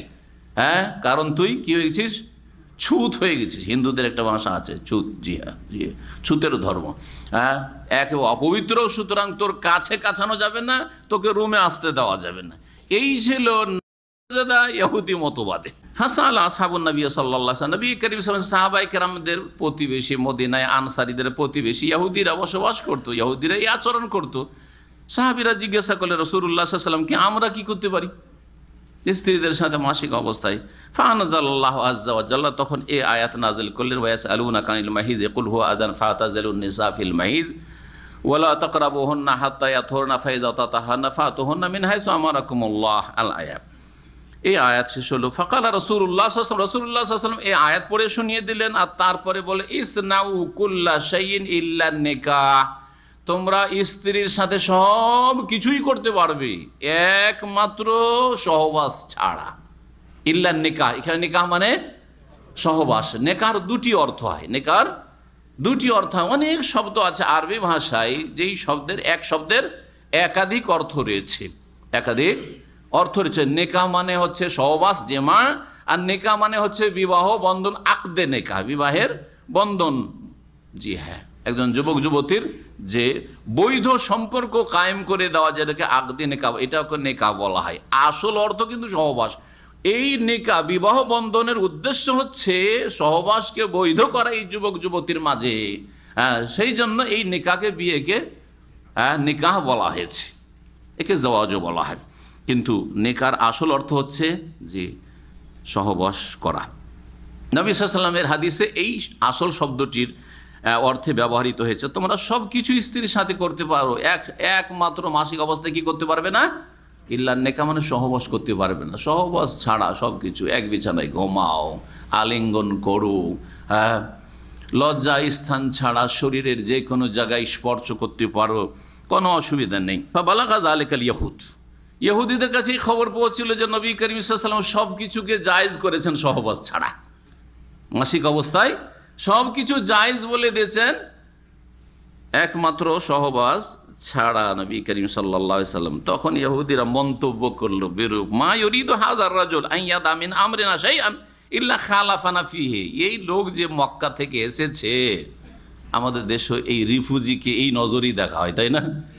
রিফিউজি 40-50 বছর যদি ভয়াও যায়, আর যদি কেউ জানে যে এই লোকটা এই অঞ্চলের না, হ্যাঁ, বরিশাল থেকে দিনাজপুর এসেছে বা রাজশাহী এসেছে, রিফিউজি, তাই না? এটা জাহিলিয়াত, এটা ইহুদিদের চরিত্র, আর এটা কাফেরদের চরিত্র। কথা বলছেন? জি হ্যাঁ, আপনার মুসলিম ভাই হওয়া সত্ত্বেও না, মুসলিম ভাই কোনোদিন আপনার রিফিউজি না, যেখানকার হোক না কেন আপনার ভাই, সে আপনজন। জি, এই সম্পর্ককে শক্তিশালী করতে হবে। এই সম্পর্ক ঢিলা হয়ে গেছে, এই সম্পর্ক দুর্বল হয়ে গেছে, মুসলিম জাতি আল্লাহর কাছে লাঞ্ছিত হয়েছে, আর কাফের জাতি তাদের ওপর ঝাঁপিয়ে পড়েছে। একবারে সার কথা। জি হ্যাঁ, এই সম্পর্ককে অটুট করুন, এই সম্পর্ককে শক্তিশালী করুন, যেটা কুফরি শক্তি চাই না। হ্যাঁ, আর এই সব জাতীয়তা ফাতীয়তা বাদ দেন, আর আঞ্চলিকতা বাদ দেন, দেখবেন কাফের রাগান্বিত হবে, কাফেররা কষ্ট পাবে, কিছুই করতে পারবে না, আল্লাহ সন্তুষ্ট হবেন, আর বিজয় আসন্ন হবে। আল্লাহর বাজারে তৌফিক দান করে। তো বলছিলাম যে ইহুদিরা বললো যে আরে এই লোক মক্কা থেকে এসে শুধু আমাদের বিরোধিতার বিরোধিতা, এর কাজ নেই, যে কোনো ব্যাপারে আমরা যদি কিছু করি ওর উল্টো মোহাম্মদকে করতে হবে সাল্লাল্লাহু আলাইহি ওয়াসাল্লাম। কথা বলছেন? এই ছিল ইহুদিদের খারাপ মন্তব্য। ফাজা ওসাইদ ইবনে হুদাইর ও আব্বাদ ইবনে বিশর, এই দুই সাহাবী, আনসারী সাহাবী দুইজন নবী করিম সাল্লাল্লাহু আলাইহি ওয়াসাল্লামের কাছে চলে আসলেন এই ইহুদিদের এই খারাপ মন্তব্য শুনে। ফাকালা, উভয় এসে বলে, ইয়া রাসূলুল্লাহ, হে আল্লাহ রাসূল, ইন্নাল ইয়াহুদা কালাত কাযা ওয়া কাযা, ইহুদিরা এই ধরনের খারাপ মন্তব্য করেছে আপনার সম্পর্কে। এই লোক মক্কা থেকে এসেছে, আসার পরে শুধু আমাদের বিরোধিতা শুরু করেছে। আমাদের ধর্মের সব ক্ষেত্রে বিরোধিতা করতে হবে, যেটা আমরা করব তার উল্টা ওকে করতেই হবে, এইরকম কথা বলছে। তাহলে আমরা আরো ভালো করে বিরোধিতা করি, আরো ভালো করে বিরোধিতা করি। কি বিরোধিতা? ইহুদিরা স্ত্রীদের মাসিক অবস্থায়, না তাদের সাথে চলাফেরা, না কিছু, কোনো কিছু করে না, তাই না? কোনো কিছুই করে না। আমরা ওর বিপরীত কি করব? সব কিছুই করব। একটা কাজ বারণ করলে রাসূল, কোনটা কাজ? সব ওইটাও করি, তাহলে পুরাপুরি বিরোধিতা হয়ে যাবে। পুরাপুরি তাহলে ইহুদিদের কি হয়ে যাবে? বিরোধিতা হয়ে যাবে। এই বক্তব্য রাখলেন বা প্রস্তাব রাখলেন এই দুই সাহাবী, ইয়া রাসূল ইন্নাল ইয়াহুদা কালাত কাযা ওয়া কাযা আফালা নুজামিউহুন্না, তাহলে আমরা স্ত্রীদের সাথে মাসিক অবস্থায় সহবাস করা শুরু করি, সহবাস করি, ভালো করি, তাদের বিরোধিতা করি। কথা বুঝলেন না? বুঝলেন না? ইহুদিরা সব কিছুকে নাজায়েজ বলছে, আমরা সবটাকেই জায়েজ করে দেবো। একটা নাজায়েজ বলছি না, ওটাকেও নাজায়েজ বলবো না, ওটাকেও জায়েজ করে দিই, ভালো করে ওদের বিরোধিতা হোক, আর ভালো করেই ওদের ওদেরকে রাগিয়ে দিই। ফাতাগাইয়ারা ওয়াজহু রাসূলিল্লাহ সাল্লাল্লাহু আলাইহি ওয়াসাল্লাম, এই কথা শুনে রাসূলুল্লাহ সাল্লাল্লাহু আলাইহি ওয়াসাল্লামের চেহারায় মোবারক একেবারে লাল বর্ণ হয়ে গেল। জি হ্যাঁ, রাগান্বিত হয়ে নবী একেবারে রেগে গেলে লাল হয়ে যেত চেহারা। চেহারা দেখলে বোঝা যেত নবী সাল্লাল্লাহু আলাইহি ওয়াসাল্লাম রেগে আছেন। কখন রাগ প্রকাশ করতেন না, রাগ প্রকাশ করতেন না, বা রাগের প্রতিক্রিয়া দেখাতেন না। আমরা তো রাগলেই তো লাফাইতে শুরু করি, আর তারপরে সাথে সাথে কথায়, চালচলনে সব কিছুতে প্রকাশ পেয়ে যায়। নবী করিম সাল্লাল্লাহু আলাইহি ওয়াসাল্লামের চেহারা দেখলে বোঝা যেত। হাত্তা জানান্না আন্নাহু কাদ ওয়াজাদা আলাইহিমা, আমাদের ভয় হলো যে তিনি এই দুই সাহাবী ওসাইদ বিন হুযাইর, আব্বাদ বিন বিশর, এদের ওপর বড় রাগান্বিত হয়ে গেছেন, সেই জন্য চেহারার রং বদলে গেছে। তাহলে আমরা জানতে পারলাম, ইমাম ইবনে কাসির রাহমাতুল্লাহ বলছেন যে ওলামারা বলেছেন যে স্ত্রীর সাথে মাসিক অবস্থায় আন্নাহু ইয়াজুজু মুবাশারাতুল হাইজ ফিমা আদাল ফারজে, লজ্জা স্থান ছাড়া শরীরের যে কোনো জায়গা আর সম্ভোগ চলবে। সম্ভোগ চলা মানে এই নয় যে আপনি বীর্যপাত করবেন কোনো স্থানে, এটা নয়। এর মানে হচ্ছে যে আলিঙ্গন করা ইত্যাদি ইত্যাদি এসব চলবে। নবী করিম সাল্লাল্লাহু আলাইহি ওয়াসাল্লাম যে জাহিলিয়াতের যুগে কুপ্রথাগুলি ছিল, বা ইহুদিদের যে আচরণটা ছিল, যে স্ত্রীদেরকে কাছেও কাছে দিয়ে দিত না। এই জন্য নবী করিম সাল্লাল্লাহু আলাইহি ওয়াসাল্লাম তার স্ত্রীরা যখন মাসিক অবস্থায় থাকতেন, সেই সময় তাদের সাথে খাওয়া দাওয়া, কি এমনকি তাদের জুঠাগুলিও নবী করিম সাল্লাল্লাহু আলাইহি ওয়াসাল্লাম খেয়েছেন। অনেকে কিন্তু স্ত্রীকে জুঠা খাওয়াবে, কিন্তু স্ত্রী জুঠা তার হয়তো রুচি হবে না। নবী সাল্লাল্লাহু আলাইহি ওয়াসাল্লাম কি করতেন? সহিহ বুখারীতে হাদিস রয়েছে, বলছেন যে কুনতু, আয়েশা রাদিয়াল্লাহু বলছেন, কুনতু আতারাকুল আরক, আমি হাড্ডি, যে হাড্ডিগুলিতে গোশত লেগে থাকে সেগুলি আমি খেতাম, দাঁত দিয়ে কামড়িয়ে খেতাম, দাঁত দিয়ে ছুটিয়ে খেতাম। ওয়ানা হায়েজুর, ঋতুবতী অবস্থায়। ফা উতিয়াহু নবী সাল্লাল্লাহু আলাইহি ওয়াসাল্লাম, তারপরে নবী করিম সাল্লাল্লাহু আলাইহি ওয়াসাল্লামকে দিয়ে দিতাম। ফায়াদাউ ফামাহু ফিল মাউদি আল্লাযী ওয়াদাতু ফামি ফিহি, সেই জায়গায় তিনি তার মোবারক মুখ রাখতেন এবং ছুটিয়ে খেতেন সেই গোশতগুলি যেখান থেকে আমি ছুটিয়ে খেয়েছি। ওয়াশরাবু শারাব, আর আমি কোনো গ্লাসে বা পেয়ালাতে পানি পান করতাম, পাত্রে। ফাউনাওয়েলুহু, তারপরে নবী সাল্লাল্লাহু আলাইহি ওয়াসাল্লামকে সেই পাত্রটি, গ্লাসটি দিয়ে দিতাম, কিছু পানি থাকতো। ফায়াদাউ ফামাহু ফিল মাউদি আল্লাযী কুনতু আশামিনহু, সেই জায়গাতেই মুখ রেখে পানি পান করতেন, যেই জায়গাতে মুখ দিয়ে আমি পান করেছি সাল্লাল্লাহু আলাইহি ওয়াসাল্লাম। এইভাবে স্বামী স্ত্রীর মাঝে যে ভালোবাসা কে এগিয়ে নিয়ে যাওয়া, স্বামী স্ত্রীর মাঝে যে আন্তরিকতা এবং সুসম্পর্ক কেমন করে কায়েম হবে, তার বাস্তব রূপ দিয়েছেন রাসূলুল্লাহ সাল্লাল্লাহু আলাইহি ওয়াসাল্লাম কাজের মাধ্যমেও। তারপরে মহান আল্লাহ ইরশাদ করছেন কসম সম্পর্কে। আরবরা এমনিতে কসম বেশি করে, এখনও জানেন আপনারা, তাই না? কসম বেশি করে। তো এই কসম সম্পর্কে আল্লাহ রাব্বুল আলামিন একটু সতর্ক করেছেন যে বেশি বেশি কসম করাটাও ভালো না, একটা দিক।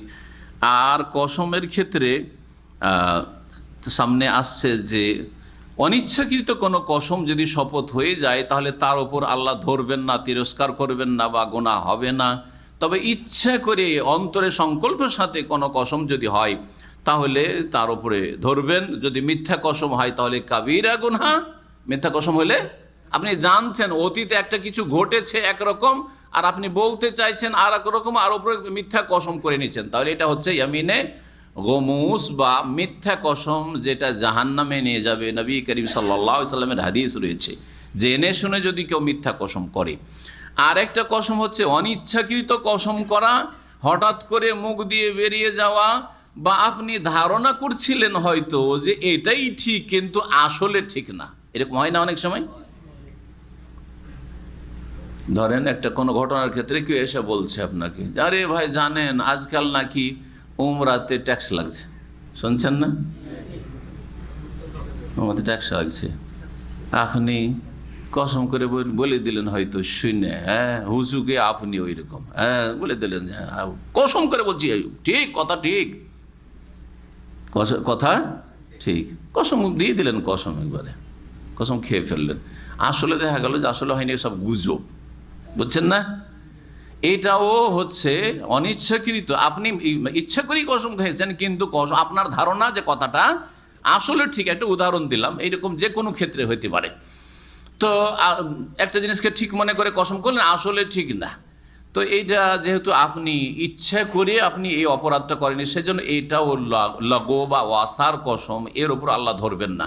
তো দ্বিতীয় রকমের কসম হচ্ছে কাসামে বা ইয়ামিনে লাগো, ইয়ামিনে গমুস, মিথ্যা কসম করা অতীতের কোনো কিছুর ওপর। আর একটা হচ্ছে ইয়ামিনে লাগো মানে ওয়াসার অনার্থক কসম। আর একটা হচ্ছে ইয়ামিনে মুন আকাদা বা মুন আকিদা, জি, যেটা হচ্ছে অন্তরের দৃঢ় সংকল্পের সাথে ভবিষ্যতের কোনো কিছুর ওপর কসম করা, এটা হচ্ছে ইয়ামিনে মুন আকিদা। এই কসম যদি করেন তাহলে কসম যখন করে নিয়েছেন আর সেই কসমটা পূর্ণ করায় কোনো অসুবিধা নেই আর কোনো পাপও নাই, তাহলে আপনি কন্টিনিউ করেন।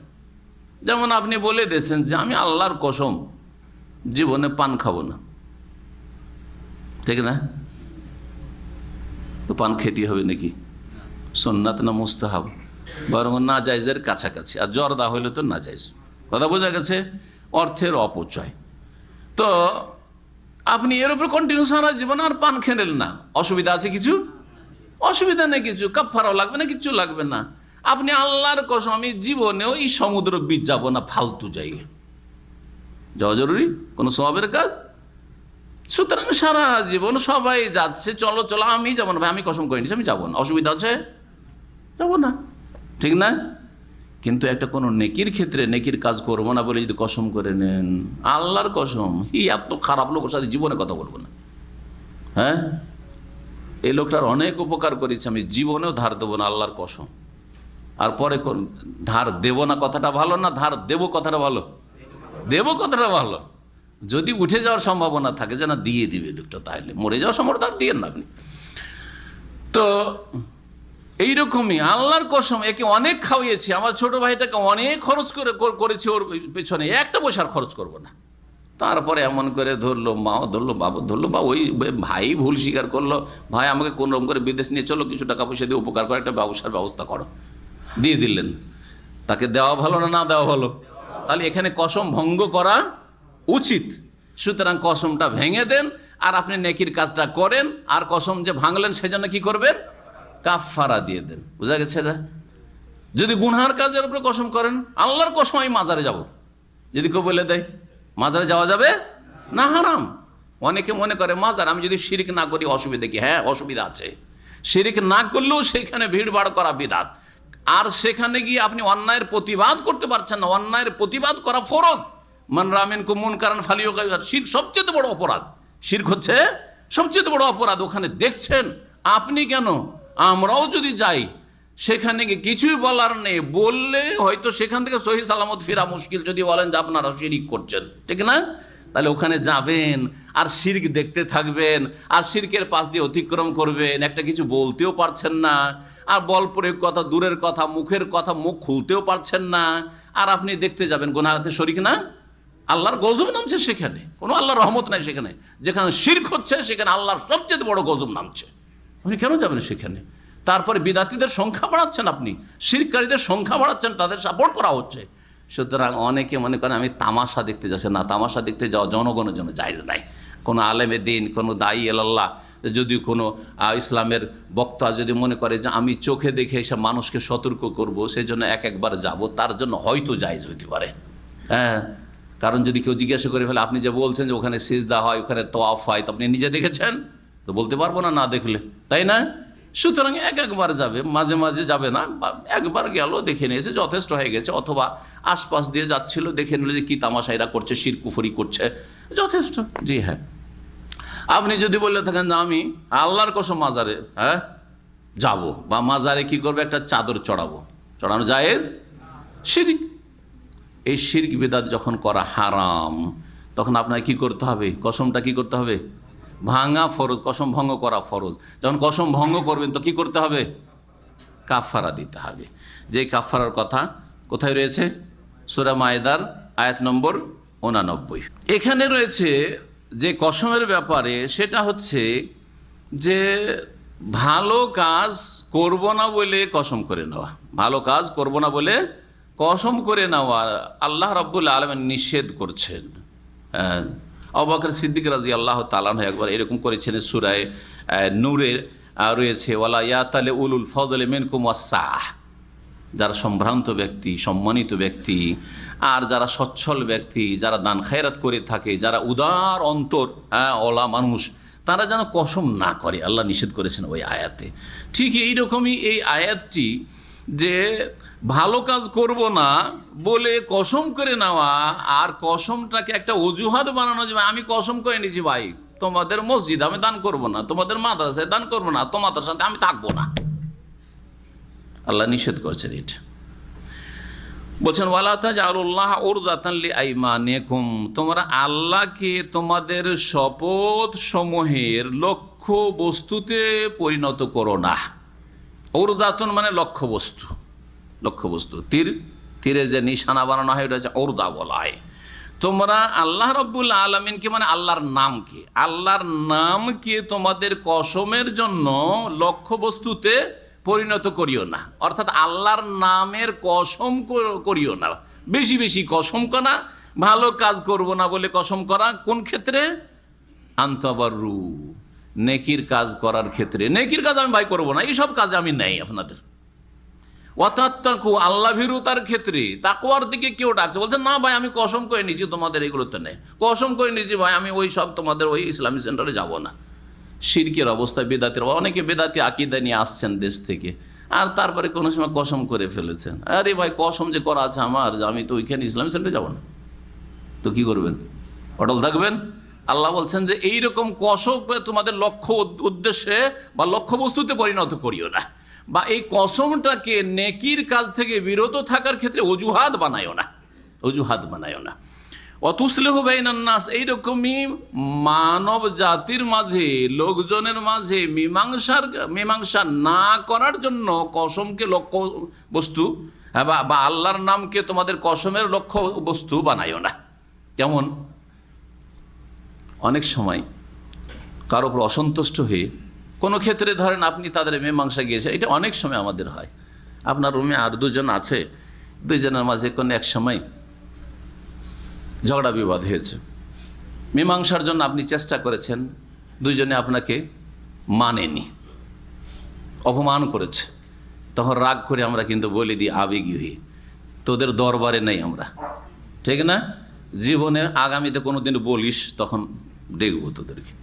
তারপরে দেখলেন যে একবারে ফাটাফাটি মারামারি, এখন ওরা এসে আশ্রয় নিয়েছে, ভাই একটা কিছু করেন, না হলে তো মুশকিল আমাদের। আমি যে কসম করেছি, আমি কসম করে নিয়েছি তোদের দরবারে আমি নেই, তোরা মর না হয় বাঁচ না হয় মারামারি কর, যা পারবি তাই কর, তোদের এক্সিট লাগুক, তোদের আমি মীমাংসাতে নাই। করা যাবে? আল্লাহ নিষেধ করেছেন ওয়ালা তাজআলুল্লাহ উরদাতান লিআইমানিকুম ওয়া তুসলিহু বাইনান নাস, লোকজনের মাঝে মীমাংসার ক্ষেত্রে তোমাদের কসমের জন্য আল্লাহর নামকে লক্ষ্য বস্তুতে পরিণত করিও না। আল্লাহু সামিউন আলিম, আল্লাহ সর্বশ্রোতা, সবকিছু শোনেন, আলিমুন সর্বজ্ঞ, সবকিছুই জানেন। আবু মুসা আশআরী রাদিয়াল্লাহু তাআলা আনহু থেকে বর্ণিত রয়েছে এই মর্মে, ক্বালা রাসূলুল্লাহ সাল্লাল্লাহু আলাইহি ওয়াসাল্লাম, ইন্নী ওয়াল্লাহি ইনশাআল্লাহ লা আহলিফু আলা ইয়ামিনিন ফাআরা গায়রাহা খায়রাম মিনহা। বলছে রাসূলুল্লাহ সাল্লাল্লাহু আলাইহি ওয়াসাল্লাম যে আমি আল্লাহর কসম করে বলছি যে আল্লাহ চাইলে লা আহলিফু আলা ইয়ামিন, কোনো বিষয়ে আমি শপথ করি, কোনো বিষয়ে আমি শপথ করি, ফাআরা গায়রাহা খায়রাম মিনহা, তারপরে দেখি যে শপথ যেটা করেছিলাম সেটার ভিন্নটাই কল্যাণকর।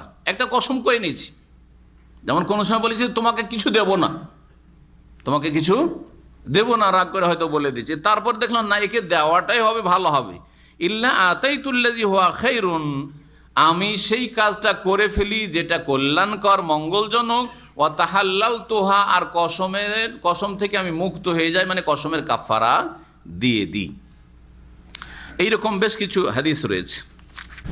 তারপরে আল্লাহ রাব্বুল বলছেন কসমের যে 3 ভাগ, তার 2 ভাগের কথা এখানে রয়েছে। লা ইউআখিযুকুমুল্লাহু বিল্লাগবি ফি আইমানিকুম ওয়ালাকিন ইউআখিযুকুম বিমা কাসাবাত কুলুবুকুম আল্লাহু গফুরুন হালিম। মহান আল্লাহ ইরশাদ করছেন, আল্লাহ তোমাদেরকে পাকড়াও করবেন না, বিল্লাগবি ফি আইমানিকুম, তোমাদের শপথের ক্ষেত্রে অসার অনার্থক শপথে, অসার বা অনার্থক শপথে, উদ্দেশ্যবিহীন শপথে, হঠাৎ করে মুখ দিয়ে বেরিয়ে গেল, অথবা ফালতু, লাগু মানে হচ্ছে ফালতু, অসার অনার্থক শপথে আল্লাহ তোমাদেরকে পাকড়াও করবেন না। যেটার সংজ্ঞাই বললাম, একটা হচ্ছে যে অনিচ্ছাকৃত মুখ দিয়ে কি করা, কসমের কথা বেরিয়ে আসা। যেমন আরব দেশে আমাদের দীর্ঘদিন থাকার ক্ষেত্রে এরকম হয়, অনিচ্ছাকৃত হয়। একটা লোক, আমি পরীক্ষা দিয়েছি, আমাদের নিজের অনেক সময় হয়, রাস্তা দিয়ে একটা লোক যাচ্ছে, আমিও যাচ্ছি গাড়িতে, একটা লোক গ্লাসটা খুলে জিজ্ঞেস করলো যে গভর্নর হাউস কোন দিকে। গভর্নর হাউস তো সবাই জানেন, ধরেন এমন একটা কিছু যেটা কেউ জানে, অল্প লোক কিছু জানে হয়তো, ধরেন জিজ্ঞেস করছে যে তাদাবি হসপিটাল বা আলমানি হসপিটাল কোথায়, হঠাৎ করে মনে আসলো না, বা লেবার কোর্ট কোথায়, ও মাকতাবুল আমার বুঝতে পারলাম না। হ্যাঁ, ওয়াল্লাহি মা আদরি, এই ওয়াল্লাহি বলা কিন্তু অভ্যাস আছে, কি বলেন, ও আল্লাহটা আগেই লাগবে, কিন্তু আল্লাহর কসম জানি না। বাংলায় বললে তো এটা সাধারণত বেরোয় না, কিন্তু আরবিতে বললে অটোমেটিক বেরিয়ে আসে ওয়াল্লাহি মা আদরি, ঠিক না, আল্লাহর কসম আমি জানি না, ইচ্ছে করে বলেছে, হঠাৎ করে 1-2 সেকেন্ডের মধ্যে মনে হয়েছে, আরে আমি বুঝি লেবার কোর্ট মাকতাবুল আমাল বুঝি, হ্যাঁ আমি তালমানে হসপিটাল বুঝি, আমি জানি। তাহলে আল্লাহ কি ধরবেন যে তুই মিথ্যা কসম কেন খালি ধরবেন? এটা হচ্ছে লাগো, আপনার অনিচ্ছাকৃত বেরিয়েছে। অথবা আপনি প্রথমখানে ধারণা করেছিলেন যে যেটা জিজ্ঞেস করছে সেটা আমি চিনি না, পরে অনেক সময় চিন্তা, আরে ওই যে জিজ্ঞেস করলো ওটা তো আমি বুঝি, একটু পরে, তাহলে কি ধরবেন? হ্যাঁ, ধরবেন না। এটা হচ্ছে লাগো কসম। ওয়ালাকিন ইউআখিযুকুম বিমা কাসাবাত কুলুবুকুম, তবে তোমাদেরকে আল্লাহ পাকড়াও করবেন ওই শপথের ক্ষেত্রে যেটা তোমাদের অন্তরের সংকল্পের সাথে হয়ে থাকে, অন্তরের কর্ম সেখানে কাজ করে থাকে, অন্তরের কর্মের উপর ধরবেন। অর্থাৎ অন্তরের সংকল্পের সাথে ইচ্ছা করে বুঝে সুঝে আপনি কসম করছেন, জি হ্যাঁ, এর উপর আল্লাহ কি করবেন? ধরবেন। এটাকে দুদিকে নিয়ে যাওয়া যেতে পারে, তাহলে 3 রকমের কসমের কথা চলে আসবে। একটা হচ্ছে ভবিষ্যতের ওপর কসম করা, হ্যাঁ, ভবিষ্যতের ওপর কসম করা সংকল্পের সাথে, যে আল্লাহর কসম করে বলছি ভাই আমি অমুক জায়গায় যাব না, যেমন একটু আগে বললাম, আর তারপরে সেখানে যেতে হলো, গেলেন, সেই কাজটি করতে হলো, করলেন, আমি ওই কাজটি করব না, আর কাফারা দিলেন না, গুনাহগার থাকবেন না, থাকবেন না। এটা হচ্ছে ইয়ামিনে মুনআকিদা, জি হ্যাঁ। আর একটা হচ্ছে অতীতের ক্ষেত্রে রুমে চুরি হয়েছে, টাকা চুরি হয়েছে, সবাইকে জিজ্ঞেস করছে, কেউ স্বীকার করে না, আমি কসম দেব সবাইকে। আজকাল ইমান এত দুর্বল হয়েছে মুসলিমদের, সবাই কসম করতে রাজি, সবাই কসম করতে। আর আল্লাহর কসম হইলে আরও আগে। হ্যাঁ, আমাদের দেশে বড়ই জাহিলিয়াত আছে। ছোটকালে শুনতাম যে সত্য খাও আর মিথ্যা খাও, আল্লাহর কসম খাও, এই কথাটা শুনতাম জাহিল সমাজে। কি শুনতাম? সত্য হোক আর মিথ্যা হোক, কার কসম করো? আল্লাহর কসম করো। কিন্তু বাপের কসম, মায়ের কসম, দানা ছুঁয়ে কসম, ছেলের গায়ে হাত দিয়ে কসম, মিথ্যা করা যাবে না, যাবে সব সর্বনাশ হয়ে যাবে। শিরক বড় শিরক, এটা ছোট শিরক না। গায়রুল্লাহর কসম করা শিরক, ছোট শিরক হইতে পারে, কিন্তু আপনি এখানে আল্লাহর শানকে, আল্লাহর মর্যাদাকে ছোট মনে করলেন আপনার ছেলে মেয়ে বাপ মায়ের কাছে, আপনার রুজির কাছে। জি হ্যাঁ, বড় শিরক, বড় কুফরি, আউযুবিল্লাহ। তারপরে আরেকটু গুরুত্ব বাড়বে যদি বেদাতি কসম করা হয়, কোরআন ছুঁয়ে কসম বলতে হবে তোকে। হ্যাঁ, কোরআনের কসম করতে হবে, তাহলে গুরুত্ব বাড়বে। কোরআনের কসম করা যাবে কিনা এটা আরেকটা মাসআলা। কোরআনের কসম যদি সূক্ষ্মভাবে বিষয়টা বোঝা যায়, কোরআন মানে কালামুল্লাহ, আল্লাহর গুণ, আল্লাহর সিফাত, তো আল্লাহর সিফাতের কসম করা যাবে না। আল্লাহর রহমতের কসম, কেউ যদি আল্লাহর রহমতের কসম, জায়েজ কি জায়েজ নয়? হ্যাঁ জায়েজ, জি হ্যাঁ। আল্লাহর বাণীর কসম, কালামুল্লাহর কসম জায়েজ। আল্লাহর বাণী, আল্লাহর গুণ, কালামুল্লাহ, আল্লাহ কথা বলেন, কথা বলেছেন মুসা আলাইহিস সালামের সাথে, কোরআনে কারীম আল্লাহর কালাম। তো আল্লাহর বাণীর কসম বলে যদি আকীদা বুঝে তাওহীদুল আসমা ওয়াস সিফাত, আর এই অর্থেই যদি সেই কসম হয়ে থাকে যে আমি কোরআনে কারীম কসম করছি, মানে কোরআনের এই যে খাতা কপির কসম করছি না, এই যে আপনার লিখাগুলির কসম করছি না, আপনার এই পাতাগুলির কসম করছি না, বরং কিসের কসম করছি? আল্লাহর যে বাণী, আল্লাহর গুণ, তার কসম করছি, তাহলে তো জায়েজ। যেমন আল্লাহর রহমতের কসম, আল্লাহর ইজ্জতের কসম, হ্যাঁ, আল্লাহর দয়া, আর যে কিছু, আল্লাহর মার্জনার কসম, যা বলবেন তাই বলেন। আল্লাহর কুদরতের কসম, জি না, না বাইতুল্লাহ তো সৃষ্টি, ওটা তো ইট পাথর, সুতরাং বাইতুল্লাহর কসম সেটিক জায়েজ নয়। হ্যাঁ, বাইতুল্লাহ রবের কসম, ওয়ারাব্বিল কাবা, সাহাবীরা কি বলতেন? ফুজতো ওয়ারাব্বিল কাবা, কাবার রবের কসম, কিন্তু ওয়াল কাবা না, শিরক, জায়েজ নয়।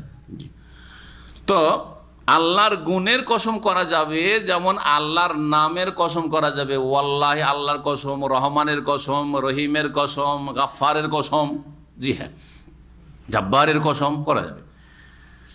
তো এই অর্থ যদি হয়তো ঠিক আছে, কিন্তু অধিকাংশ মানুষ কি এটা বুঝে, জনগণ বুঝে যে এই কোরআনটার কসম করছে, যে কোরআনটা হাতে নে, হ্যাঁ তুই কোরআনের কসম কর, তার মানে এই যে এতে আপনার কাগজগুলি আছে, পেপার আছে, আর যে কালি লেখা আছে, এটার কসম, তো এটা তো সৃষ্টি, যেটা যদি হয় তাহলে জায়েজ নয়।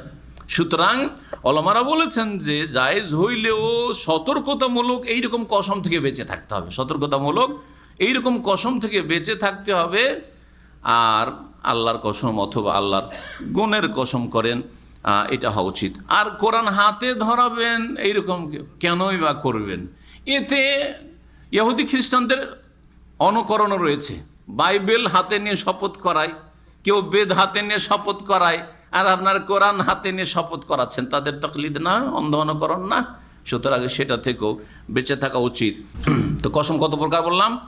3 প্রকার। অতীতে যা ঘটে গেছে, হ্যাঁ ঘরে চুরি হয়েছে, কেউ স্বীকার করছে না, আর নিয়েছে, আসলে চোর চুরি করেছে, ও কসম করে নিল সবার দেখা দেখে, আমাকেও বাঁচতে হবে, সবাই তো কসম করেই নিল, আমি যদি বলি আমি কসম করবো না তো ধরা খেয়ে যাবো, তাহলে আমিও কসম। তাহলে এটাকে কি বলা হয়? ইয়ামিনে গমুস, মানে ডুবিয়ে দেওয়া কসম। গমুস মানে ডুবিয়ে দেওয়া, এমন কসম, এমন শপথ যেটা ডুবিয়ে দেবে। কিসে ডুবিয়ে দেবে? ইয়াগমেসু ফি নারে জাহান্নাম, জাহান্নামের আগুনে ডুবিয়ে দেবে। জি হ্যাঁ, নবী করিম সাল্লাল্লাহু আলাইহি ওয়াসাল্লাম বলেছেন যে মিথ্যা কসম খাই সে জাহান্নামে যাবে, জান্নাতে যাবে। আল্লাহু গফুরুন হালিম, আল্লাহ রাব্বুল বড় মার্জনাকারী এবং সহনশীল বা সহিষ্ণু। তারপরে মাসআলা রয়েছে স্বামী স্ত্রীর আর একটি মাসআলা, সেটা হচ্ছে ইলার মাসআলা। লিল্লাযিনা ইউলুনা মিন নিসাইহিম তারাব্বুসু আরবাআতি আশহুর ফাইন ফাউ ফাইনাল্লাহা গফুরুর রহিম ওয়া ইন আযামুত তালাক ফাইনাল্লাহা সামিউন আলীম।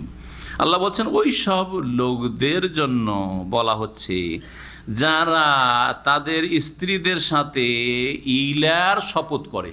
কিসের শপথ? ইলা মানেই শপথ করা, কিন্তু বিশেষ ধরনের শপথ, কসম। ইলার কসম করে তাদের জন্য কতদিনের মেয়াদ নির্ধারিত করা হইল? বলছে তারাব্বুসু আরবাআতি আশহুর, 4 মাসের অবকাশ দেওয়া হইল। 4 মাসের অবকাশ দেওয়া হলো, তার বেশি না। ফাইন ফাউ, তারপরে যদি তারা ফিরে যায়, স্ত্রী স্বামীর দিকে ফিরে গেল, ফিরিয়ে নিল কসম করার পরে, তো ফাইনাল্লাহ গফুরুর রহিম, আল্লাহ রব্বুল বড় মার্জনাকারী, বড় দয়ালু। ওয়াইন আযামুত তালাক, আর যদি তালাক দেওয়ার দৃঢ় সংকল্প হয়, ফাইনাল্লাহ সামিউন আলিম, তাহলে নিশ্চয়ই আল্লাহ রাব্বুল আলামিন সর্বশ্রোতা, সর্বজ্ঞ, সব কিছুই শোনেন আর সব কিছুই জানেন। এখন আসল মাসআলায় আসি। ইলা মানে, ইলার শাব্দিক অর্থ কি বললাম? আলা ইউলি, ইলান মানে কসম করা, হালাফা, হলফের অর্থে। আর এর পারিভাষিক অর্থ মানে শরীয়তের ভাষায় এর অর্থ হচ্ছে যে কোন পুরুষ এই কসম করবে যে আল্লাহর কসম, আমার স্ত্রীর কাছে 1 মাস বা 2 মাস বা 3 মাস বা 4 মাস যাব না মানে তার সাথে সহবাস করব না, অথচ সহবাসের সুযোগ আছে। আপনারা প্রবাসীরা না, কারণ দূরে আছেন, ঠিক না? আর কসমও করেননি, দূরে থেকেও যদি আবার কসম করেন তাও চলবে না। এখানেই আছেন কিন্তু টেলিফোনেই সব ঝড় তুফান চলছে, রাগারাগি করে তুই কেন গেলি আমার বিনা হুকুমে তোর বাপের বাড়ি, চরম অপরাধ হয়ে গেছে। বাপ অসুস্থ দেখতে গেছে, আপনাকে শুধু বলা হয়নি, চরম অপরাধ করেছে। অনেকে তো তালাকি দিয়ে ফেলেন, হ্যাঁ, আর অনেকে হয়তো কসম করবে তোর সাথে 4 মাস কোনো যোগাযোগ নেই, কসম, জি, ইলা করে ফেললেন। তো দূর থেকেও যদি ইলা করেন তো ইলা হয়ে যাবে। ইলা হচ্ছে কসম করা যে আমি আমার স্ত্রীর কাছে 10 দিন, 20 দিন, 1 মাস, আর ম্যাক্সিমাম হচ্ছে সর্বঊর্ধ্বে 4 মাস যাব না, জি, সহবাস করবো না, এই যদি কসম করে। কসম যদি করে তাহলে 1 মাস ধরেন করেছে, তাহলে 1 মাস পুরা করে দিল, আর তারপরে স্ত্রীর কাছে গেল, স্ত্রীর সাথে মিলিত হইল, তাহলে কসম যা করেছিল পুরা করলো না? যখন পুরা করেই দিল তো কাফারা লাগবে কি? কাফারা লাগবে না, বোঝা গেছে? কাফারা লাগবে না। কিন্তু 1 মাসের কসম করে ফেলেছে রাগে, আর তারপরে ছুটিতে গিয়েছে, 1 মাসের ছুটিতে গিয়েছে, আর ছুটিতে 1টা মাস ছুটি, আর রাগ করে 1 মাসের ইলা করে ফেলেছে। তার মানে স্বামী স্ত্রী বিনা সাক্ষাতে বিদায়, বিনা সাক্ষাতে আবার ছুটি কাটিয়ে বিদায়। এখন কি করতে হবে? কসম তো ভাঙতেই হবে, ঠিক না? কসম ভাঙতে হবে। তো কসম ভাঙলে কি করতে হবে? ভাঙা জায়েজ, কিন্তু কি করতে হবে?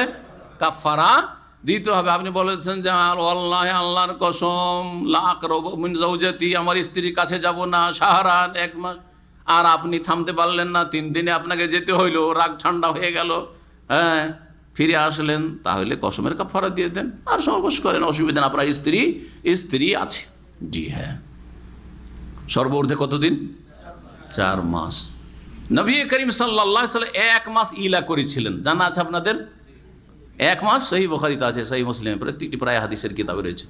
আলা রাসূলুল্লাহ মিন নিসাই শাহরান, রাসূলুল্লাহ সাল্লাল্লাহু আলাইহি ওয়াসাল্লাম নিজের স্ত্রীদের সাথে ইলা করেছিলেন যে আল্লাহর কসম, আমি আমার স্ত্রীদের কাছে যাব না 1 মাস, জি হ্যাঁ। আর তারপর স্ত্রীরা নিচু তলাতে, ওপরে বিশেষ একটা কক্ষে নবী সাল্লাল্লাহু আলাইহি ওয়াসাল্লাম একা হয়ে গেলেন, সেখানে দরজা বন্ধ, কোনো স্ত্রী যেন আমার কাছে না আসে, আর আমি কোনো স্ত্রীর ঘরে যাব না। আবু বকর সিদ্দিক এসে দেখা করছেন। ওমর রাদিয়াল্লাহু তাআলা তো শুনেছেন যে নবী সাল্লাল্লাহু আলাইহি ওয়াসাল্লাম স্ত্রীকে নাকি তালাক দিয়ে দিয়েছে। উনি বেশি পেরেশান ছিলেন, কারণ ওনার মেয়ে বিধবা ছিল, বয়স 35-এর বেশি হয়ে গেছে, তারপরে আয়েশার মতো অত সুন্দরী না, উম্মে সালমার মতো সুন্দরী না। সুতরাং এইসব অভিমান করে আমার স্ত্রী যদি তাকে তালাক দিয়ে দেয়, তাহলে তো আমি নবী সাল্লাল্লাহু আলাইহি ওয়াসাল্লামের শ্বশুর হয়ে কিয়ামতের দিন উঠতে পারবো না। আল্লাহু আকবার!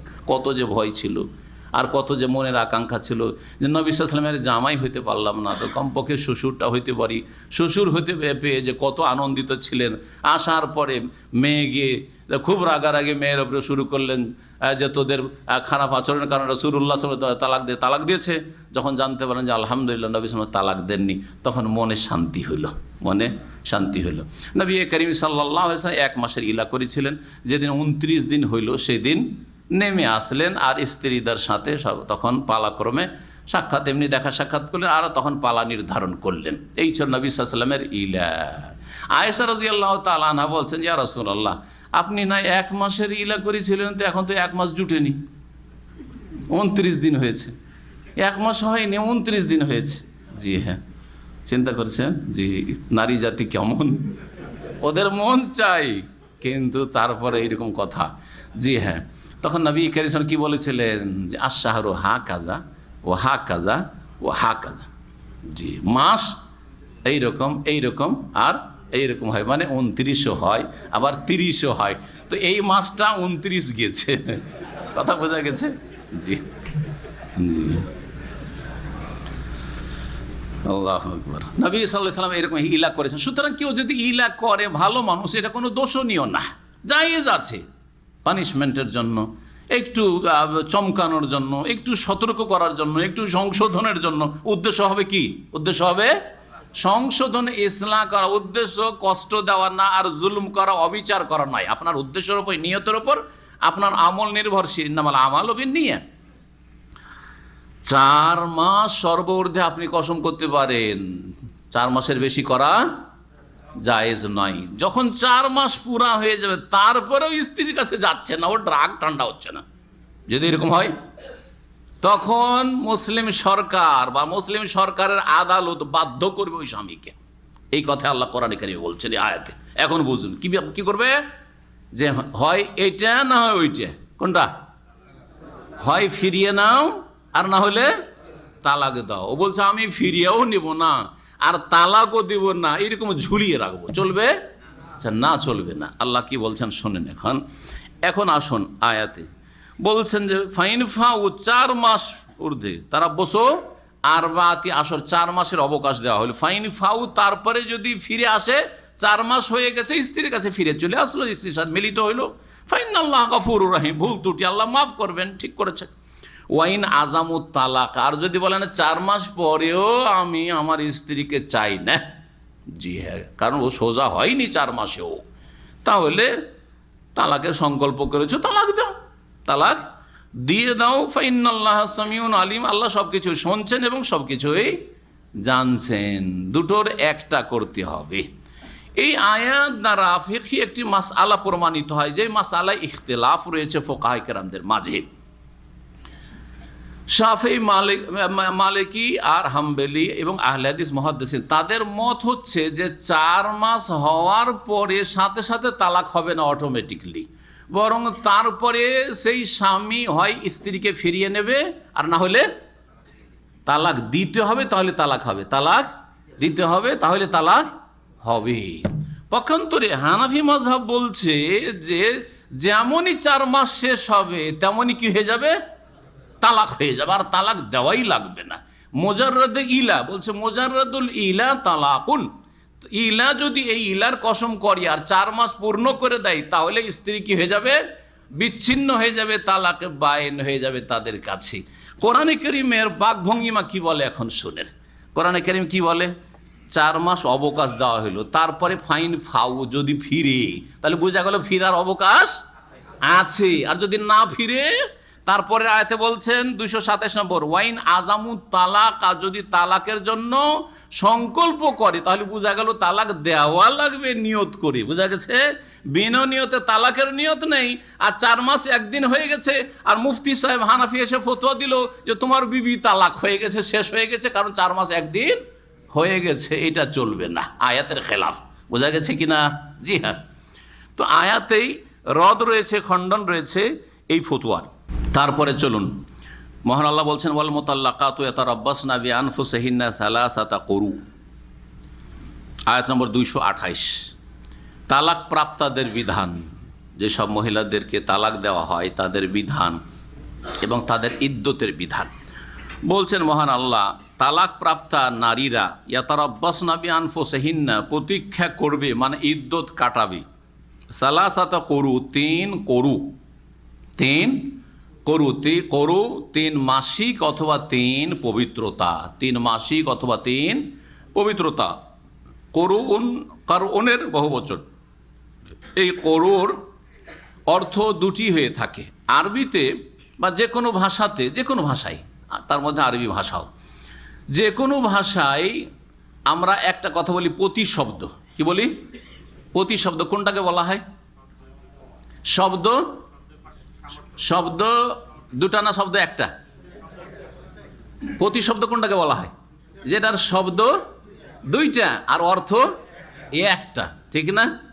শব্দ 2টো আর অর্থ হচ্ছে একটা, 2 বা তার বেশি, কয়েকটা শব্দ কিন্তু সবগুলির অর্থ হচ্ছে এক, এটাকে প্রতিশব্দ বলা হয়, মুতারাদেফ। এটাকে আরবিতে কি বলা হয়? মুতারাদেফ বা মুরাদেফ বলা হয়। আর এর বিপরীতে আরবিতে বলা হয় মুশতারিক। কি বলা হয়? বা মুশতারিক বা মুশতারাক, মানে এমন একটা শব্দ, এর বিপরীত হলো শব্দ হচ্ছে একটা আর অর্থ হচ্ছে 2টো বা তার বেশি, ততোধিক, হ্যাঁ, একাধিক।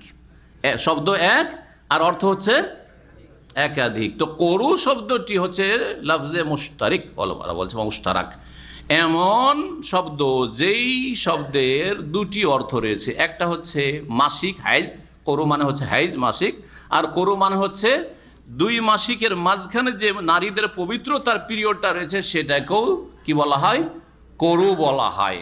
এখন এই করুর অর্থ নিতে গিয়ে উলামায়ে কেরামরা দ্বিমত করেছে। ইমাম মালিক রহমতুল্লাহ আলাইহি আর অন্যান্য ফুকাহায়ে কেরামরা এটাকে নিয়েছেন যে এটা তোহরের অর্থে, পবিত্রতার অর্থে। করু মানে এখানে 3 পবিত্রতা। আর বাকি ফুকাহারা অনেকেই তারা নিয়েছেন এর মানে হচ্ছে হাইজ মাসিক। তাহলে অর্থ কি হবে? 2 রকম করে অর্থ করেন, এই জন্য 2 রকম অর্থ করলাম। তালাক প্রাপ্তা নারীরা ইয়াতারাব্বাসনা বিআনফুসিহিন্না, নিজেদের ক্ষেত্রে প্রতীক্ষাই থাকবে, মানে ইদ্যত কাটাবে। সালাসাতা করু, 3 মাসিক, 3 হাইজ অথবা 3 তোহর পবিত্রতা। বুঝা গেছে কিনা? দুটোই জায়েজ আছে, দুটোই অর্থ নেওয়া জায়েজ আছে, কারণ আরবি ভাষাতে দুটোই ব্যবহার, এবং সালাফগণ থেকে এইরকম ইখতিলাফ চলে আসছে, সুতরাং এতে বড় আপত্তির কথা নয়। কিন্তু এই ক্ষেত্রে দেখতে হবে যে নারী জাতির সুবিধা কোনটাতে, নারীদের জন্য বা দাম্পত্য জীবনের সুবিধা কোনটাই। জি হ্যাঁ, ইদ্যত কাটাইতে হবে কতদিন? 3 মাসিক অথবা 3 পবিত্রতা। আচ্ছা, তালাক দেওয়ার ক্ষেত্রে মনে রাখবেন যে মাসিক অবস্থায় তালাক দেওয়া হারাম, মাসিক অবস্থায় তালাক দেওয়া হারাম। তালাক দিতে হবে ফালিউতাল্লিকা তাহিরান আও হামিলান। নবী করিম সাল্লাল্লাহু আলাইহি ওয়াসাল্লাম আব্দুল্লাহ বিন উমরের তালাকের ঘটনায় বলেছেন উমর রাদিয়াল্লাহু তাআলা আনহুকে, যে যেন ইবনে উমর যদি তালাক দিতে হয় তাকে, তাহলে সে যেন তালাক দেয় স্ত্রীকে তাহিরান, পবিত্র অবস্থায়, অর্থাৎ মাসিক থেকে পবিত্র হওয়ার পরে যেন কোনো সহবাস না হয়। সহবাস হয়ে গেলে বাচ্চা পেটে ধরার বা গর্ভধারণের আশঙ্কা রয়েছে, পেটে বাচ্চা নিয়ে তালাক নিয়ে যাবে আর স্বামীর সাথে সম্পর্ক ছিন্ন হয়ে গেল, আর ওর বাচ্চা 9 মাস 10 মাস ধরে পেটে করে বয়ে নিয়ে বাড়াবে, আর এতদিন ইদ্যত কাটাবে কেন? এই জুলুম কেন করবে?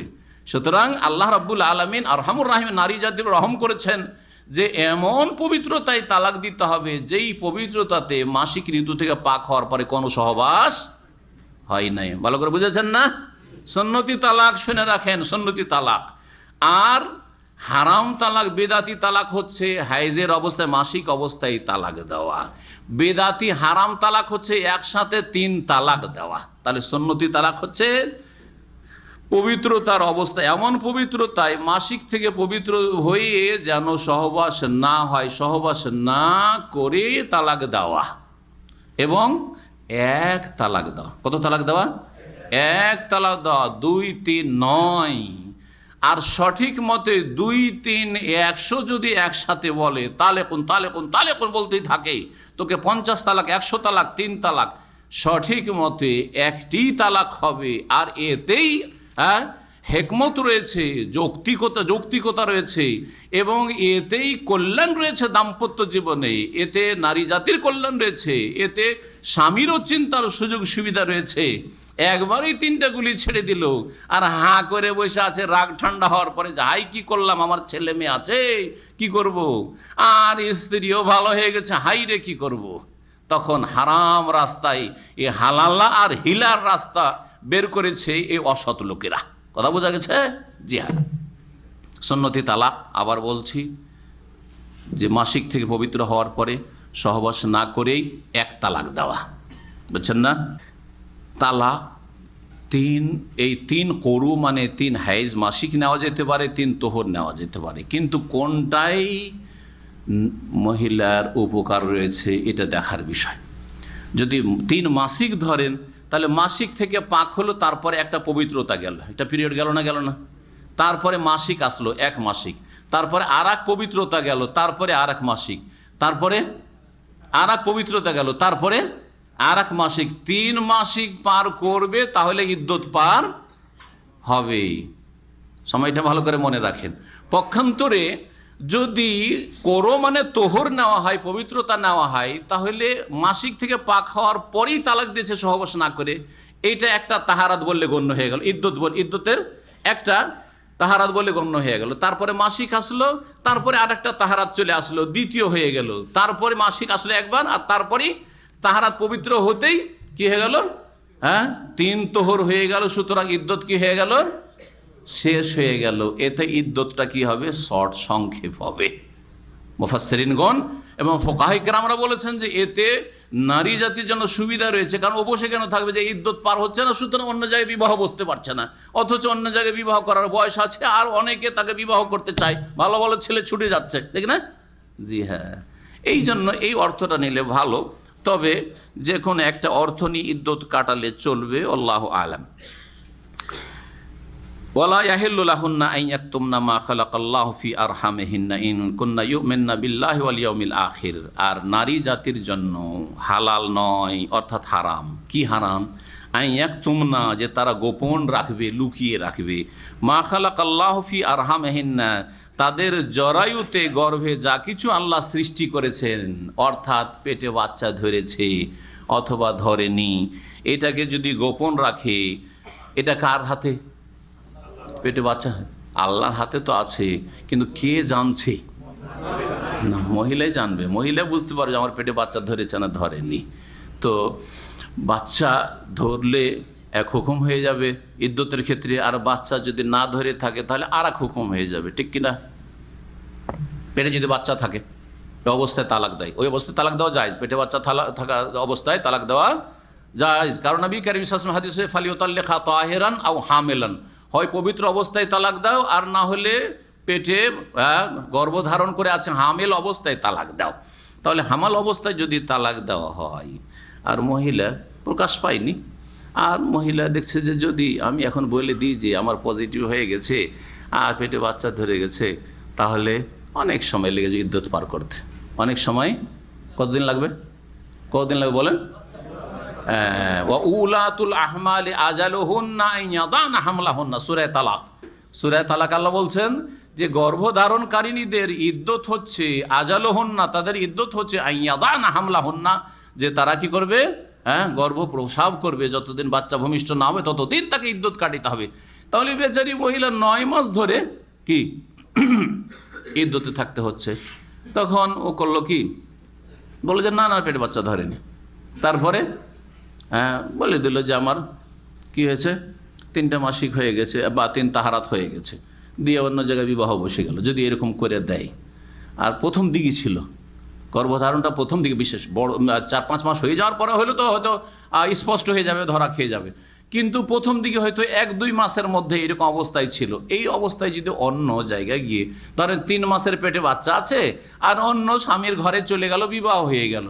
বিবাহ হওয়ার পরে তখন আস্তে আস্তে প্রকাশ পেল যে পেটে কি আছে, গর্ভধারণ করে আছে, বাচ্চা আছে। এখন এই বাচ্চাটা কার বাচ্চা বলে স্বীকৃত হবে বলুন তো দেখি? কারণ আগের স্বামীর, শরীয়তে তো আগের স্বামীর, কিন্তু মানুষ কি বুঝবে? অবৈধ বা কি করে বুঝবে? মাত্র 3 মাস ছিল, আর ওখানে গিয়ে 6 মাস পেয়ে গেছে। আর সর্বনিম্ন 6 মাস যদি বিবাহের পরে হয় আর বাচ্চা হয়ে যায়, তাহলে সেটা স্বামীর। এটা মাসলা শুনে রাখেন।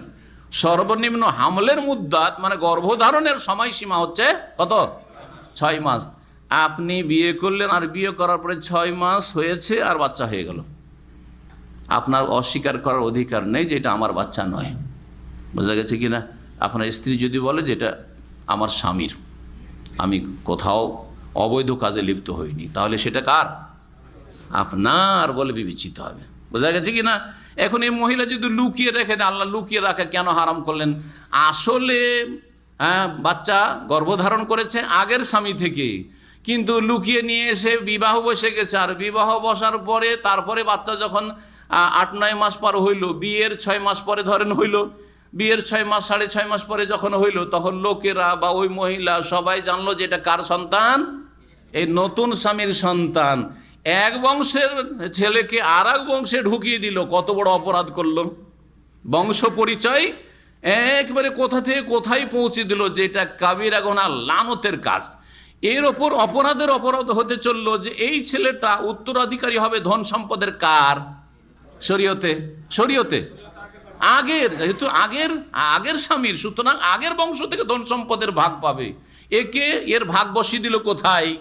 নতুন পরের স্বামীর ধন সম্পদে ভাগ বসিয়ে দিল। তার কত বড় অপরাধ করলো না? আল্লাহ পাক তাই বলছেন যে ওয়ালা ইয়াহিল্লু লাহুন্না, নারী জাতির জন্য হালাল নয়, আন ইয়াকতুমনা মা খালাকাল্লাহু ফি আরহামিহিন্না, যে তাদের জরায়ুতে বা তাদের গর্ভে যা কিছু আল্লাহ সৃষ্টি করেছেন তা তারা গোপন রাখবে, লুকিয়ে রাখবে। ইন কুন্না ইউমিন্না বিল্লাহি ওয়াল ইয়াউমিল আখির, তারা যদি আল্লাহ এবং পরকালে ঈমান রাখে, বিশ্বাসী হয়। এটা এই জন্য বলছেন যাতে করে চিন্তা হয় যে আল্লাহকে যদি বিশ্বাস করো আর পরকাল সম্পর্কে চিন্তা থাকে তো খবরদার এইরকম হারাম নাজায়েজ কাজ করবে না, যেটা চরম অপরাধ হবে। ওয়াবউলাতুহুন্না আহাক্কু বিরাদ্দিহিন্না ফি যালিকা ইন আরাদু ইসলাহা। এখন আল্লাহ রাব্বুল আলামিন বলছেন যে একটা লোক তালাক দিল স্ত্রীকে তালাক দেওয়ার পরে তালাকের রাজিতে আছে। তালাকের রাজি মানে তালাক দেওয়ার পরে এখনো ইদ্যতের ভিতরে আছে, ইদ্যত পার হয়নি। এই সময় স্ত্রীকে বলছে যে আমি ফিরিয়ে নেবো, বা স্ত্রীর বাপ মাকে বলছে যে আমি তো তালাক দিয়েছিলাম আপনাদের মেয়েকে, কিন্তু আমার স্ত্রী আমি ফিরিয়ে নিচ্ছি। শ্বশুর শাশুড়ি রেগে আছে, আর স্ত্রীও খুব নারাজ, অথবা ভালো একটা ছেলে পেয়ে গেছে, না না না না আমরা ফিরিয়ে দেবো না। যদি এরকম করে কার চলবে? স্ত্রীর চলবে, স্ত্রীর বাপ মায়ের চলবে, কারণ এখনো ইদ্যতের ভিতরে আছে। যতদিন ইদ্যতের ভিতরে আছে, এই 3 করু মানে 3 হাইজ বা 3 পবিত্রতার ভিতরে আছে, ততদিন তার স্ত্রী বলেই স্বীকৃত। সুতরাং তার বাড়িতেই থাকবে, এক বিছানে থাকবে না, এক কক্ষে থাকবে না, কক্ষ আলাদা করে দিবে, কিন্তু এক বাড়িতে থাকবে। ওয়ালা তুখরিজুহুন্না মিন বুয়ুতিহিন্না ইল্লা ইয়াতিনা বিফাহিশাতিন মুবায়্যানা। আল্লাহ রাব্বুল আলামিন সূরা তালাকে বলেছেন তাদেরকে তোমাদের বাড়ি থেকে বের করে দেবে না। আমাদের দেশের জাহেলরা কি করে? তালাক দেওয়ার সাথে সাথে লাথি দিয়ে স্ত্রীকে খারাপ আচরণ করে বাড়ি থেকে বের করে দেয়, বাড়ির বাইরে তাড়িয়ে দেয়।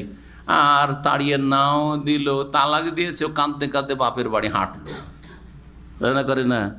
অথবা শুনতে পেয়েছে, বাপ মা শুনতে পেয়েছে আমার মেয়েকে তালাক দিয়েছে, চলে আসলো, সব বাপ ভাই সব চলে আসলো, সাথে সাথে উঠিয়ে নিয়ে চলে গেল। সবগুলি নাজায়েজ কাজ, সবগুলি হচ্ছে নাজায়েজ কাজ। বিয়ে তো নাজায়েজ, তালাকও নাজায়েজ, আর নাজায়েজ সব আমাদের সমাজে। আউযুবিল্লাহ। কত যে মাসআলা জানা জরুরি, এসব মাসআলা যারা যে কাজটা করবেন তার আগে জানা ফরজ। তালাক দেবেন, তালাকের মাসাইল জানা ফরজ। বিয়ে করবেন, বিয়ের মাসাইল জানা ফরজ, ইত্যাদি। তাই আল্লাহ বলছেন ওয়াবউলাতুহুন্না, বাল মানে হচ্ছে স্বামী, ওর বহু বচন হচ্ছে বউলা। ওয়াবউলাতুহুন্না, আর নারীদের স্বামীরা আহাক্কু বিরাদ্দিহিন্না, তাদেরকে ফিরিয়ে নেওয়ার ক্ষেত্রে বেশি অধিকার রাখে। ফি যালিকা, এই ক্ষেত্রে মানে তালাকে রাজির ক্ষেত্রে, অর্থাৎ এখনো যে ইদ্যতের ভিতরে আছে এই সময়কালে। ইন আরাদু ইসলাহা, যদি তারা আপোষে মীমাংসা চায়, সমস্যার নিষ্পত্তি চাই। ইন আরাদু ইসলাহ, তাহলে আল্লাহ একটা শর্ত লাগিয়েছেন, দেখেন ফিরিয়ে নিতে পারবেন, কিন্তু উদ্দেশ্য কি হতে হবে? সংস্কার করা, সংশোধন করা, মিলেজুলে চলবো, আমিও মেনে নেব আর আমার স্ত্রীও মেনে নেবে, দুইজনেই মানতে রাজি, আমরা এখন ঠান্ডা মেজাজে সংসারটা গড়ে তুলব, এই উদ্দেশ্য যদি থাকে তাহলে ফিরিয়ে নেওয়ার অধিকার আছে। কিন্তু বুঝতে পারছেন যে ছেলে বদমাইশ, ও করছে কি, আর এরকম করতো জাহিলিয়াতের যুগে, একে ঝুলিয়েই রাখবো, অন্য জায়গায় বিয়েও যেন না করতে পারে, আর আমিও একে সুখে রাখবো না, খেলতামাশার মতো। তালাক দিল, আর তালাক দেওয়ার পরে ইদ্যত শেষ হতে যাচ্ছে, ইদ্যত শেষ হওয়ার কয়েকদিন আগে আবার ফিরিয়ে দিল, ফিরিয়ে নিয়ে কিন্তু সুখ শান্তিতে রাখছে না। তারপরে আবার কয়েকদিন পরে আবার তালাক দিয়ে আবার তিন মাস বা 3 মাসিক বা 3 পবিত্রতা তুই থাক, এইরকম করেই থাক। না না না না, যদি তোমার উদ্দেশ্য থাকে যে আমি একে নিয়ে সংসার করতে পারবো, আর স্ত্রীও চায় যে এর ঘরেই আমি আমার জীবনটা কাটাবো, তাহলে ফিরিয়ে নেওয়ার এই স্বামী বেশি অধিকার রাখে। ইন আরাদু ইসলাহা ওয়ালাহুন্না মিসলুল্লাযী আলাইহিন্না বিল মারুফ ওয়ালির রিজালি আলাইহিন্না দারাজা। এখানে স্বামী স্ত্রীর অধিকারের কথা বলছেন। স্বামী স্ত্রীর অধিকার সম্পর্কে যারাই ওয়াজ করে বা আলোচনা করে, এই আয়াতের অংশটুকু তারাকে তেলাওয়াত করতে হয় বা তেলাওয়াত করে, কারণ এই মর্মে গুরুত্বপূর্ণ একটা আয়াতের অংশ। আল্লাহ কি বলছেন? ওয়ালাহুন্না মিসলুল্লাযী আলাইহিন্না বিল মারুফ, নারী জাতির জন্য অনুরূপ রয়েছে, ওই রকমই রয়েছে যেমনটা তাদের ওপর স্বামীদের ক্ষেত্রে দায়িত্ব রয়েছে বিল মারুফ, সদাচরণের সাথে বা প্রথাগতভাবে। কি অর্থ, কি অর্থ, কি বুঝলেন? কে বুঝেছে একটু বুঝান তো দেখি। ওয়ালাহুন্না মিসলুল্লাযী আলাইহিন্না বিল মারুফ, নারী জাতির তেমনই অধিকার রয়েছে, হ্যাঁ, যেমন তাদের ওপর স্বামীর অধিকার রয়েছে বিল মারুফ, প্রথাগতভাবে বা সদাচরণের সাথে। কি বুঝলেন? অর্থাৎ যেমন স্বামীর ক্ষেত্রে স্ত্রীর কর্তব্য রয়েছে যে স্বামীর অনেক অধিকার রয়েছে, হক রয়েছে, হ্যাঁ, স্বামীর সেবা করবে আর স্বামীর কথা মেনে চলবে, স্বামীর খেয়ানত করবে না, আর স্বামীর বাড়ি ঘরে ধন সম্পদের হেফাজত করবে, ছেলে মেয়েদের প্রতিপালন করবে, ইত্যাদি ইত্যাদি সব যা রয়েছে। ঠিক তেমনই স্ত্রীরও হক রয়েছে। স্বামী অসুস্থ হলে যেমন স্ত্রীকে খেয়াল রাখতে হবে, স্ত্রী অসুস্থ হইলেও আপনার উচিত খেয়াল রাখা, চিকিৎসার ব্যবস্থা করা। আপনার ওপর বেশ কিছু দায়িত্ব দেওয়া হয়েছে, দায়িত্ব ভাগ করে দেওয়া হয়েছে। ভরণ পোষণের দায়িত্বটা আপনার ওপর চাপানো হয়েছে, আর বাড়ি ঘরের দেখাশোনা, ছেলে মেয়েদের প্রতিপালন, আপনার ধন সম্পদের সুরক্ষা, হেফাজত করা এবং ইজ্জতের হেফাজতের সাথে থাকা, এই দায়িত্বগুলি দেওয়া হয়েছে স্ত্রীকে। জি হ্যাঁ, ওয়ালাহুন্না মিসলুল্লাযী আলাইহিন্না বিল মারুফ, স্বামী স্ত্রীর অধিকার বিস্তারিত এখন বলছি না, কারণ সময় আমাদের এত সাথ দেবে না।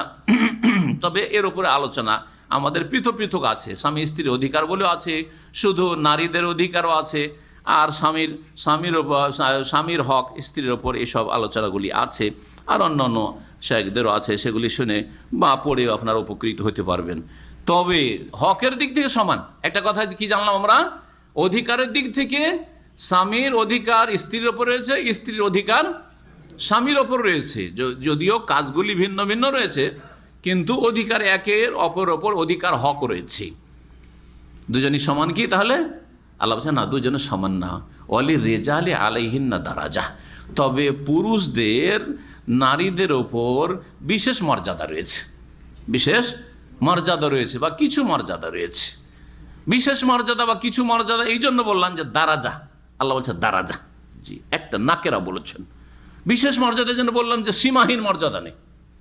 কথা বোঝা গেছে? সীমাহীন মর্যাদা নেই যে আপনি মনে করবেন যে আমি যখন স্বামী আমার সব কথাই শুনতে হবে, গুনার কথা শুনতে হবে, ফরজ তরক করার কথা শুনতে হবে। রমজান মাসে যদি বলে তোকে রোজা রাখতে হবে না, আমার দিনে প্রয়োজন শুনতে হবে। মাসিক অবস্থায় আমার প্রয়োজন শুনতে হবে। হ্যাঁ, গুনহার কাজ করতে বলছে শুনতে হবে। হ্যাঁ, মেহমান অতিথি এসছে, তাদের সামনে তুমি এসো, একটু মেকআপ করে এসো, আর আমার বন্ধু বান্ধব একটু তোমাকে দেখবে, আর তুমি তাদেরকে খাবার পরিবেশন করবে, শুনতে হবে না? শুনতে হবে না। লা তাআতা লিমাখলুকিন ফি মাসিয়াতিল খালিক, মর্যাদা আছে কিন্তু সীমাহীন মর্যাদা নেই। স্বামীকে সেজদা করা যাবে না, এই জন্য বলে বিশেষ মর্যাদা আছে। ওই জায়গায় মর্যাদা থেকে ওর উপরে আর দেওয়া যাবে না, ওর উপরে আর দেওয়া যাবে না। সে তার স্বামীকে সেজদাও দেওয়া যাবে না, আর স্বামীর পাপের কথা শোনাও যাবে না।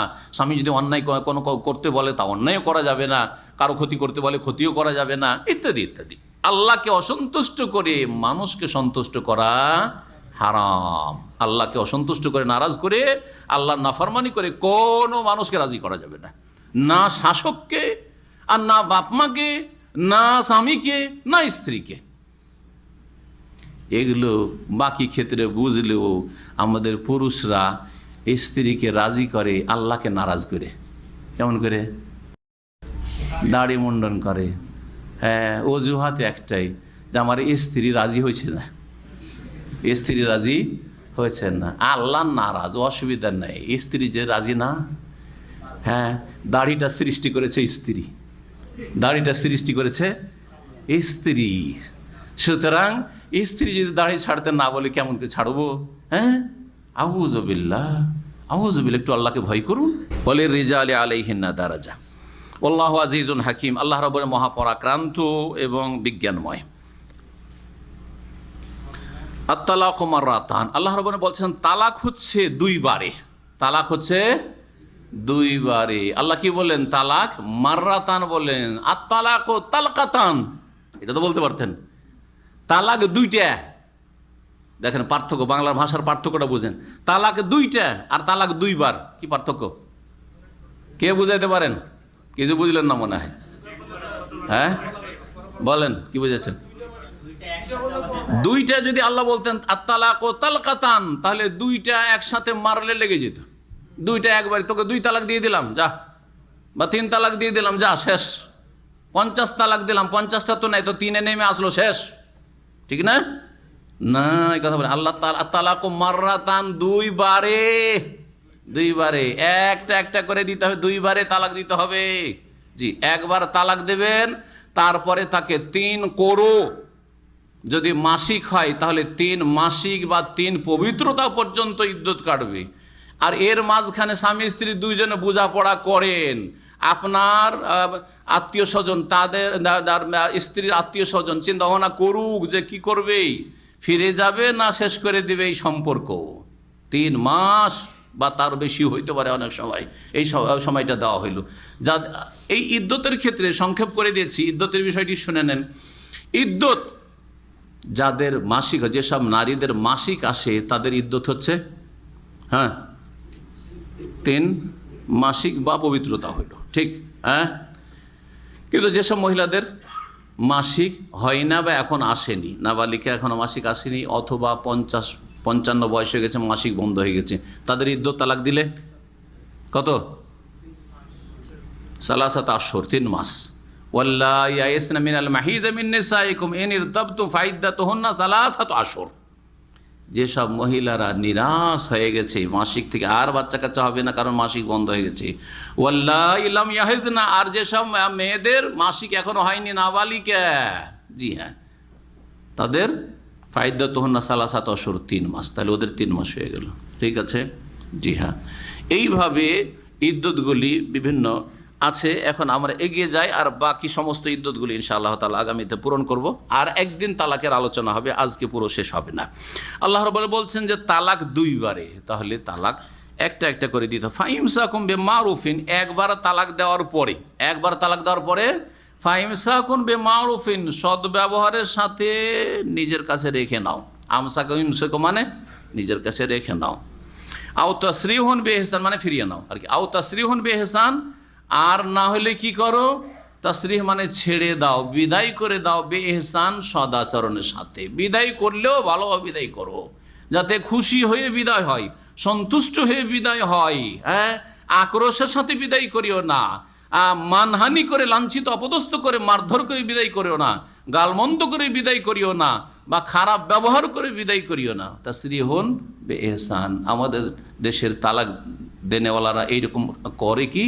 চিন্তা করেন তো, কত যে খারাপ ব্যবহার করে স্ত্রীর সাথে, ওর বাপ মায়ের সাথে।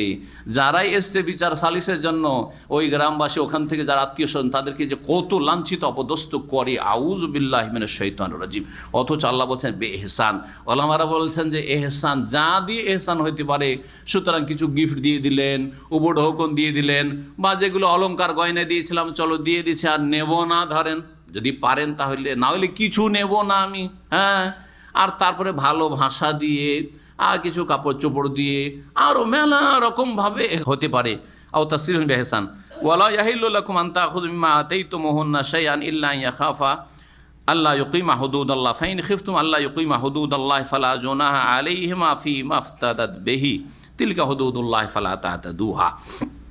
আল্লাহ বলছেন যে তোমাদের জন্য হালাল নয় আন তাখুযু মিম্মা আতাইতুমুহুন্না শাইআন, যা স্ত্রীদেরকে দিয়েছো তা থেকে কোনো কিছু তোমরা ফিরিয়ে নেবে। মোহর দিয়েছেন আর তারপরে তালাক দিচ্ছেন, তালাক দিয়ে মোহর দিয়েছিলাম একে ভোগ করার জন্য, আর একে তালাকই দিয়ে দিলাম, তো কেন মোহর দেব? কেড়ে নেব, চলবে না, কিছু নেওয়া যাবে না, নেওয়া যাবে না। তালাক দিয়েছেন আর তার সাথে সহবাস হয়েছে, সুতরাং পুরো মোহরের অধিকারী হয়ে গেছে, সুতরাং সমস্ত তার থাকবে, কোনো কিছু ফিরিয়ে নিতে পারবে না। তবে একটি অবস্থায় নেওয়ার অধিকার আছে, সেটা হচ্ছে বিশেষ রকমের তালাক, যেটাকে বলা হয় খোলা। কি বলা হয় সেটাকে? খোলা বলা হয়। খোলাটা বিবাহ বিচ্ছেদ না খোলা এক রকমের তালাক, এই নিয়ে ফোকাহাদের ইমাম শাফি আর ইমাম আবু হানিফার দ্বিমত থাকলেও অসুবিধা নেই, তালাক বললেও বলা যেতে পারে, অথবা এটাকে ফাসকে নিকাহ বা বিবাহ বিচ্ছেদ বললেও বলা যেতে পারে। এক কথায় খোলা। খোলা কাকে বলে? আজকাল অনেকে প্রশ্ন করে যে স্ত্রী আমাকে তালাক দিয়েছে, না ভুল কথা এটা। এটা ইহুদি খ্রিস্টানদের ধর্ম। ইসলাম ধর্মে স্ত্রী তালাক দেওয়া নাই, স্ত্রী তালাক দেওয়া নেই। তবে স্ত্রী খোলা নিয়েছে, কথাটা শিখে নেন, ইসলামী কথা শিখেন। কি স্ত্রী কি করেছে? আমার কাছ থেকে খোলা নিয়ে নিয়েছে। খোলা নেওয়ার তরিকা হচ্ছে যে স্ত্রী নিজেই স্বামীকে বলবে যে দেখো তোমার সাথে আমি চলতে পারছি না, তো তুমি আমাকে তালাক দিয়ে দাও। বলছে না, আমি তালাক দেবো না, আমি তালাক দেব না। তুমি তালাক নিতে পারো, খোলা যদি নাও নিতে পারো, আমি তালাক দেবো না, কারণ আমি তোমাকে পছন্দ করি, রাখতে চাই। এখন তালাক দিচ্ছে না, আর ও থাকতেও চাইছে না। বিনা কারণে যদি চলে যায়, শরীয়তি কোনো কারণ না থাকে, তাহলে গুনাহগার হবে। আর নবী সাল্লাল্লাহু আলাইহি ওয়াসাল্লাম তাকে নাফরমান বলেছেন, হ্যাঁ, বড় গুনাহগার হবে ওই মহিলা, জান্নাত পাবে না, এরকম কথাও রয়েছে। কিন্তু যদি কারণ থাকে, হ্যাঁ, যৌন সম্পর্কীয় কারণ অথবা চারিত্রিক কারণ, ইবাদত বন্দেগীর ক্ষেত্রে, আকীদার ক্ষেত্রে, দ্বীনি কোনো কারণ এক কথায় আছে, বা অবিচার করছে, হক আদায় করছে না, সব ঠিক আছে, আকীদা ঠিক আছে, ইবাদতও ঠিক আছে, আখলাক চরিত্র ঠিক আছে। আখলাক চরিত্র বা ঠিক কী করে? এটাও আখলাক চরিত্র, যে আপনি এই ফরজ দায়িত্ব নিয়েছেন, তারা ভরণ পোষণ ঠিকভাবে দিচ্ছেন না, আপনি জুলুম অত্যাচার করছেন, ও সব কিছু ছেড়ে দিয়েছেন, আমার বাপ দেবে, আমার মা দেবে, ওর কাছে নে জুলুম, আর ওরা জুলুম করছে, আপনি এই জুলুমের অবসান করছেন না। সেই ক্ষেত্রে হয়তো সে থাকতে চায় না, তা অধিকার আছে তার না থাকার। এখন আপনি তালাক যখন না দেবেন, সে তালাক কি করবে? নিয়ে নেবে। এর নাম হচ্ছে খোলা।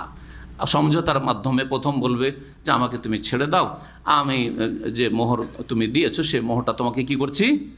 ফিরিয়ে দিচ্ছি। পুরোটাই ফিরিয়ে দেবে, অথবা আংশিক কিছু দিয়েই যদি স্বামী রাজি হয়ে যায় সেটাও চলতে পারে।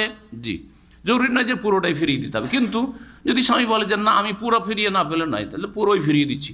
স্ত্রী যদি বলে আমি পুরোটাই ফিরিয়ে দিচ্ছি, কিছু লাগবে না, বরং অনেক ওলামারা বলেছেন যদি সেখানে বলে যে আমি আরও কিছু তোমাকে দিয়ে দিচ্ছি, কিন্তু তুমি আমাকে ছেড়ে দাও, আমি তোমার সাথে থাকবো না, সেটাও জায়েজ হতে পারে যদি সেটা জুলম না হয়। তাহলে তো এইভাবে খোলা হবে, সমঝোতে আসে না। স্ত্রী বলছে স্বামী শুনে না, ও তালাক দেবে না, আর তালাক নিতেও দেবে না, খোলাও করতে দিচ্ছে না। তখন কি করবে স্ত্রী? আদালতের আশ্রয়, আইনের আশ্রয় নেবে, আদালতে যাবে।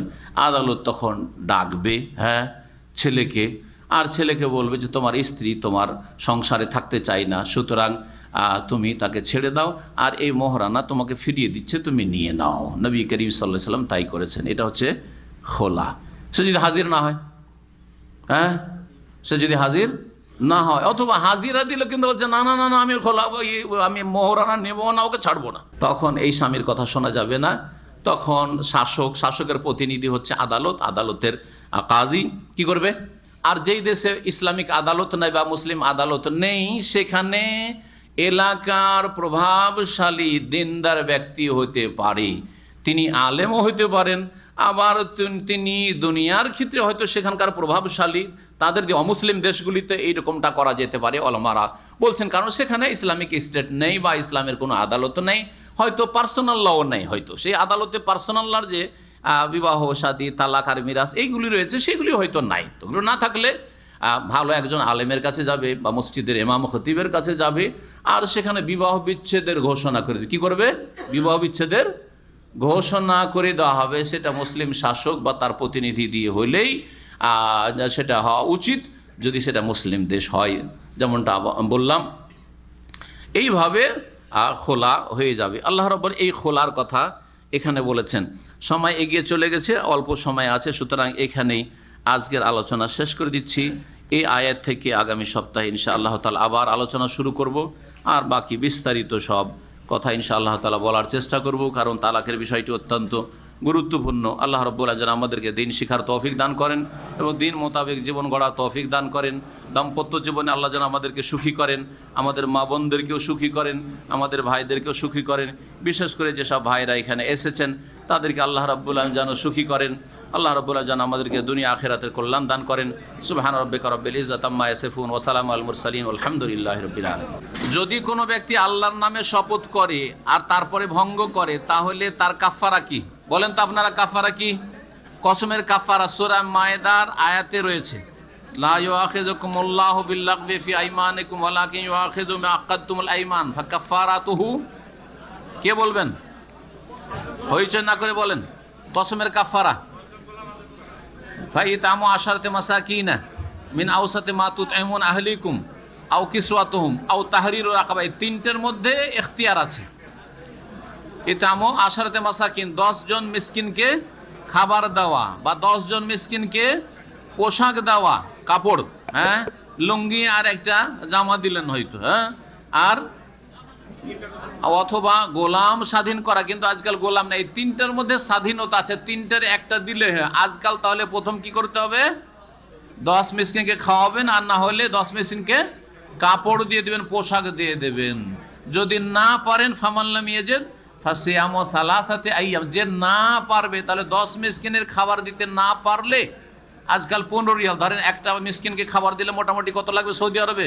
মোটামুটি 15 রিয়াল ধরেন, মধ্যম 30 রিয়ালও বললাম না, একটু হাইফাই হোটেল 40 রিয়াল বললাম না, আর একেবারে 8-10 রিয়ালও বললাম না, 15 রিয়াল করে যদি হয় তাহলে 10 জনের কত লাগবে? হ্যাঁ, 150 রিয়াল, মোটামুটি 150 রিয়াল। একসময় আমরা 10-15 বছর আগে জিনিসপত্র সস্তা ছিল, বলতাম যে 100 রিয়াল দিলেই চলে যাবে, তো 10 রিয়ালে ভালো মোটামুটি বাংলাদেশি হোটেলে ভালো খাবার পেয়ে যাবেন। তো এই 150 রিয়াল, আর যদি এটা না পারেন তাহলে কি করতে হবে?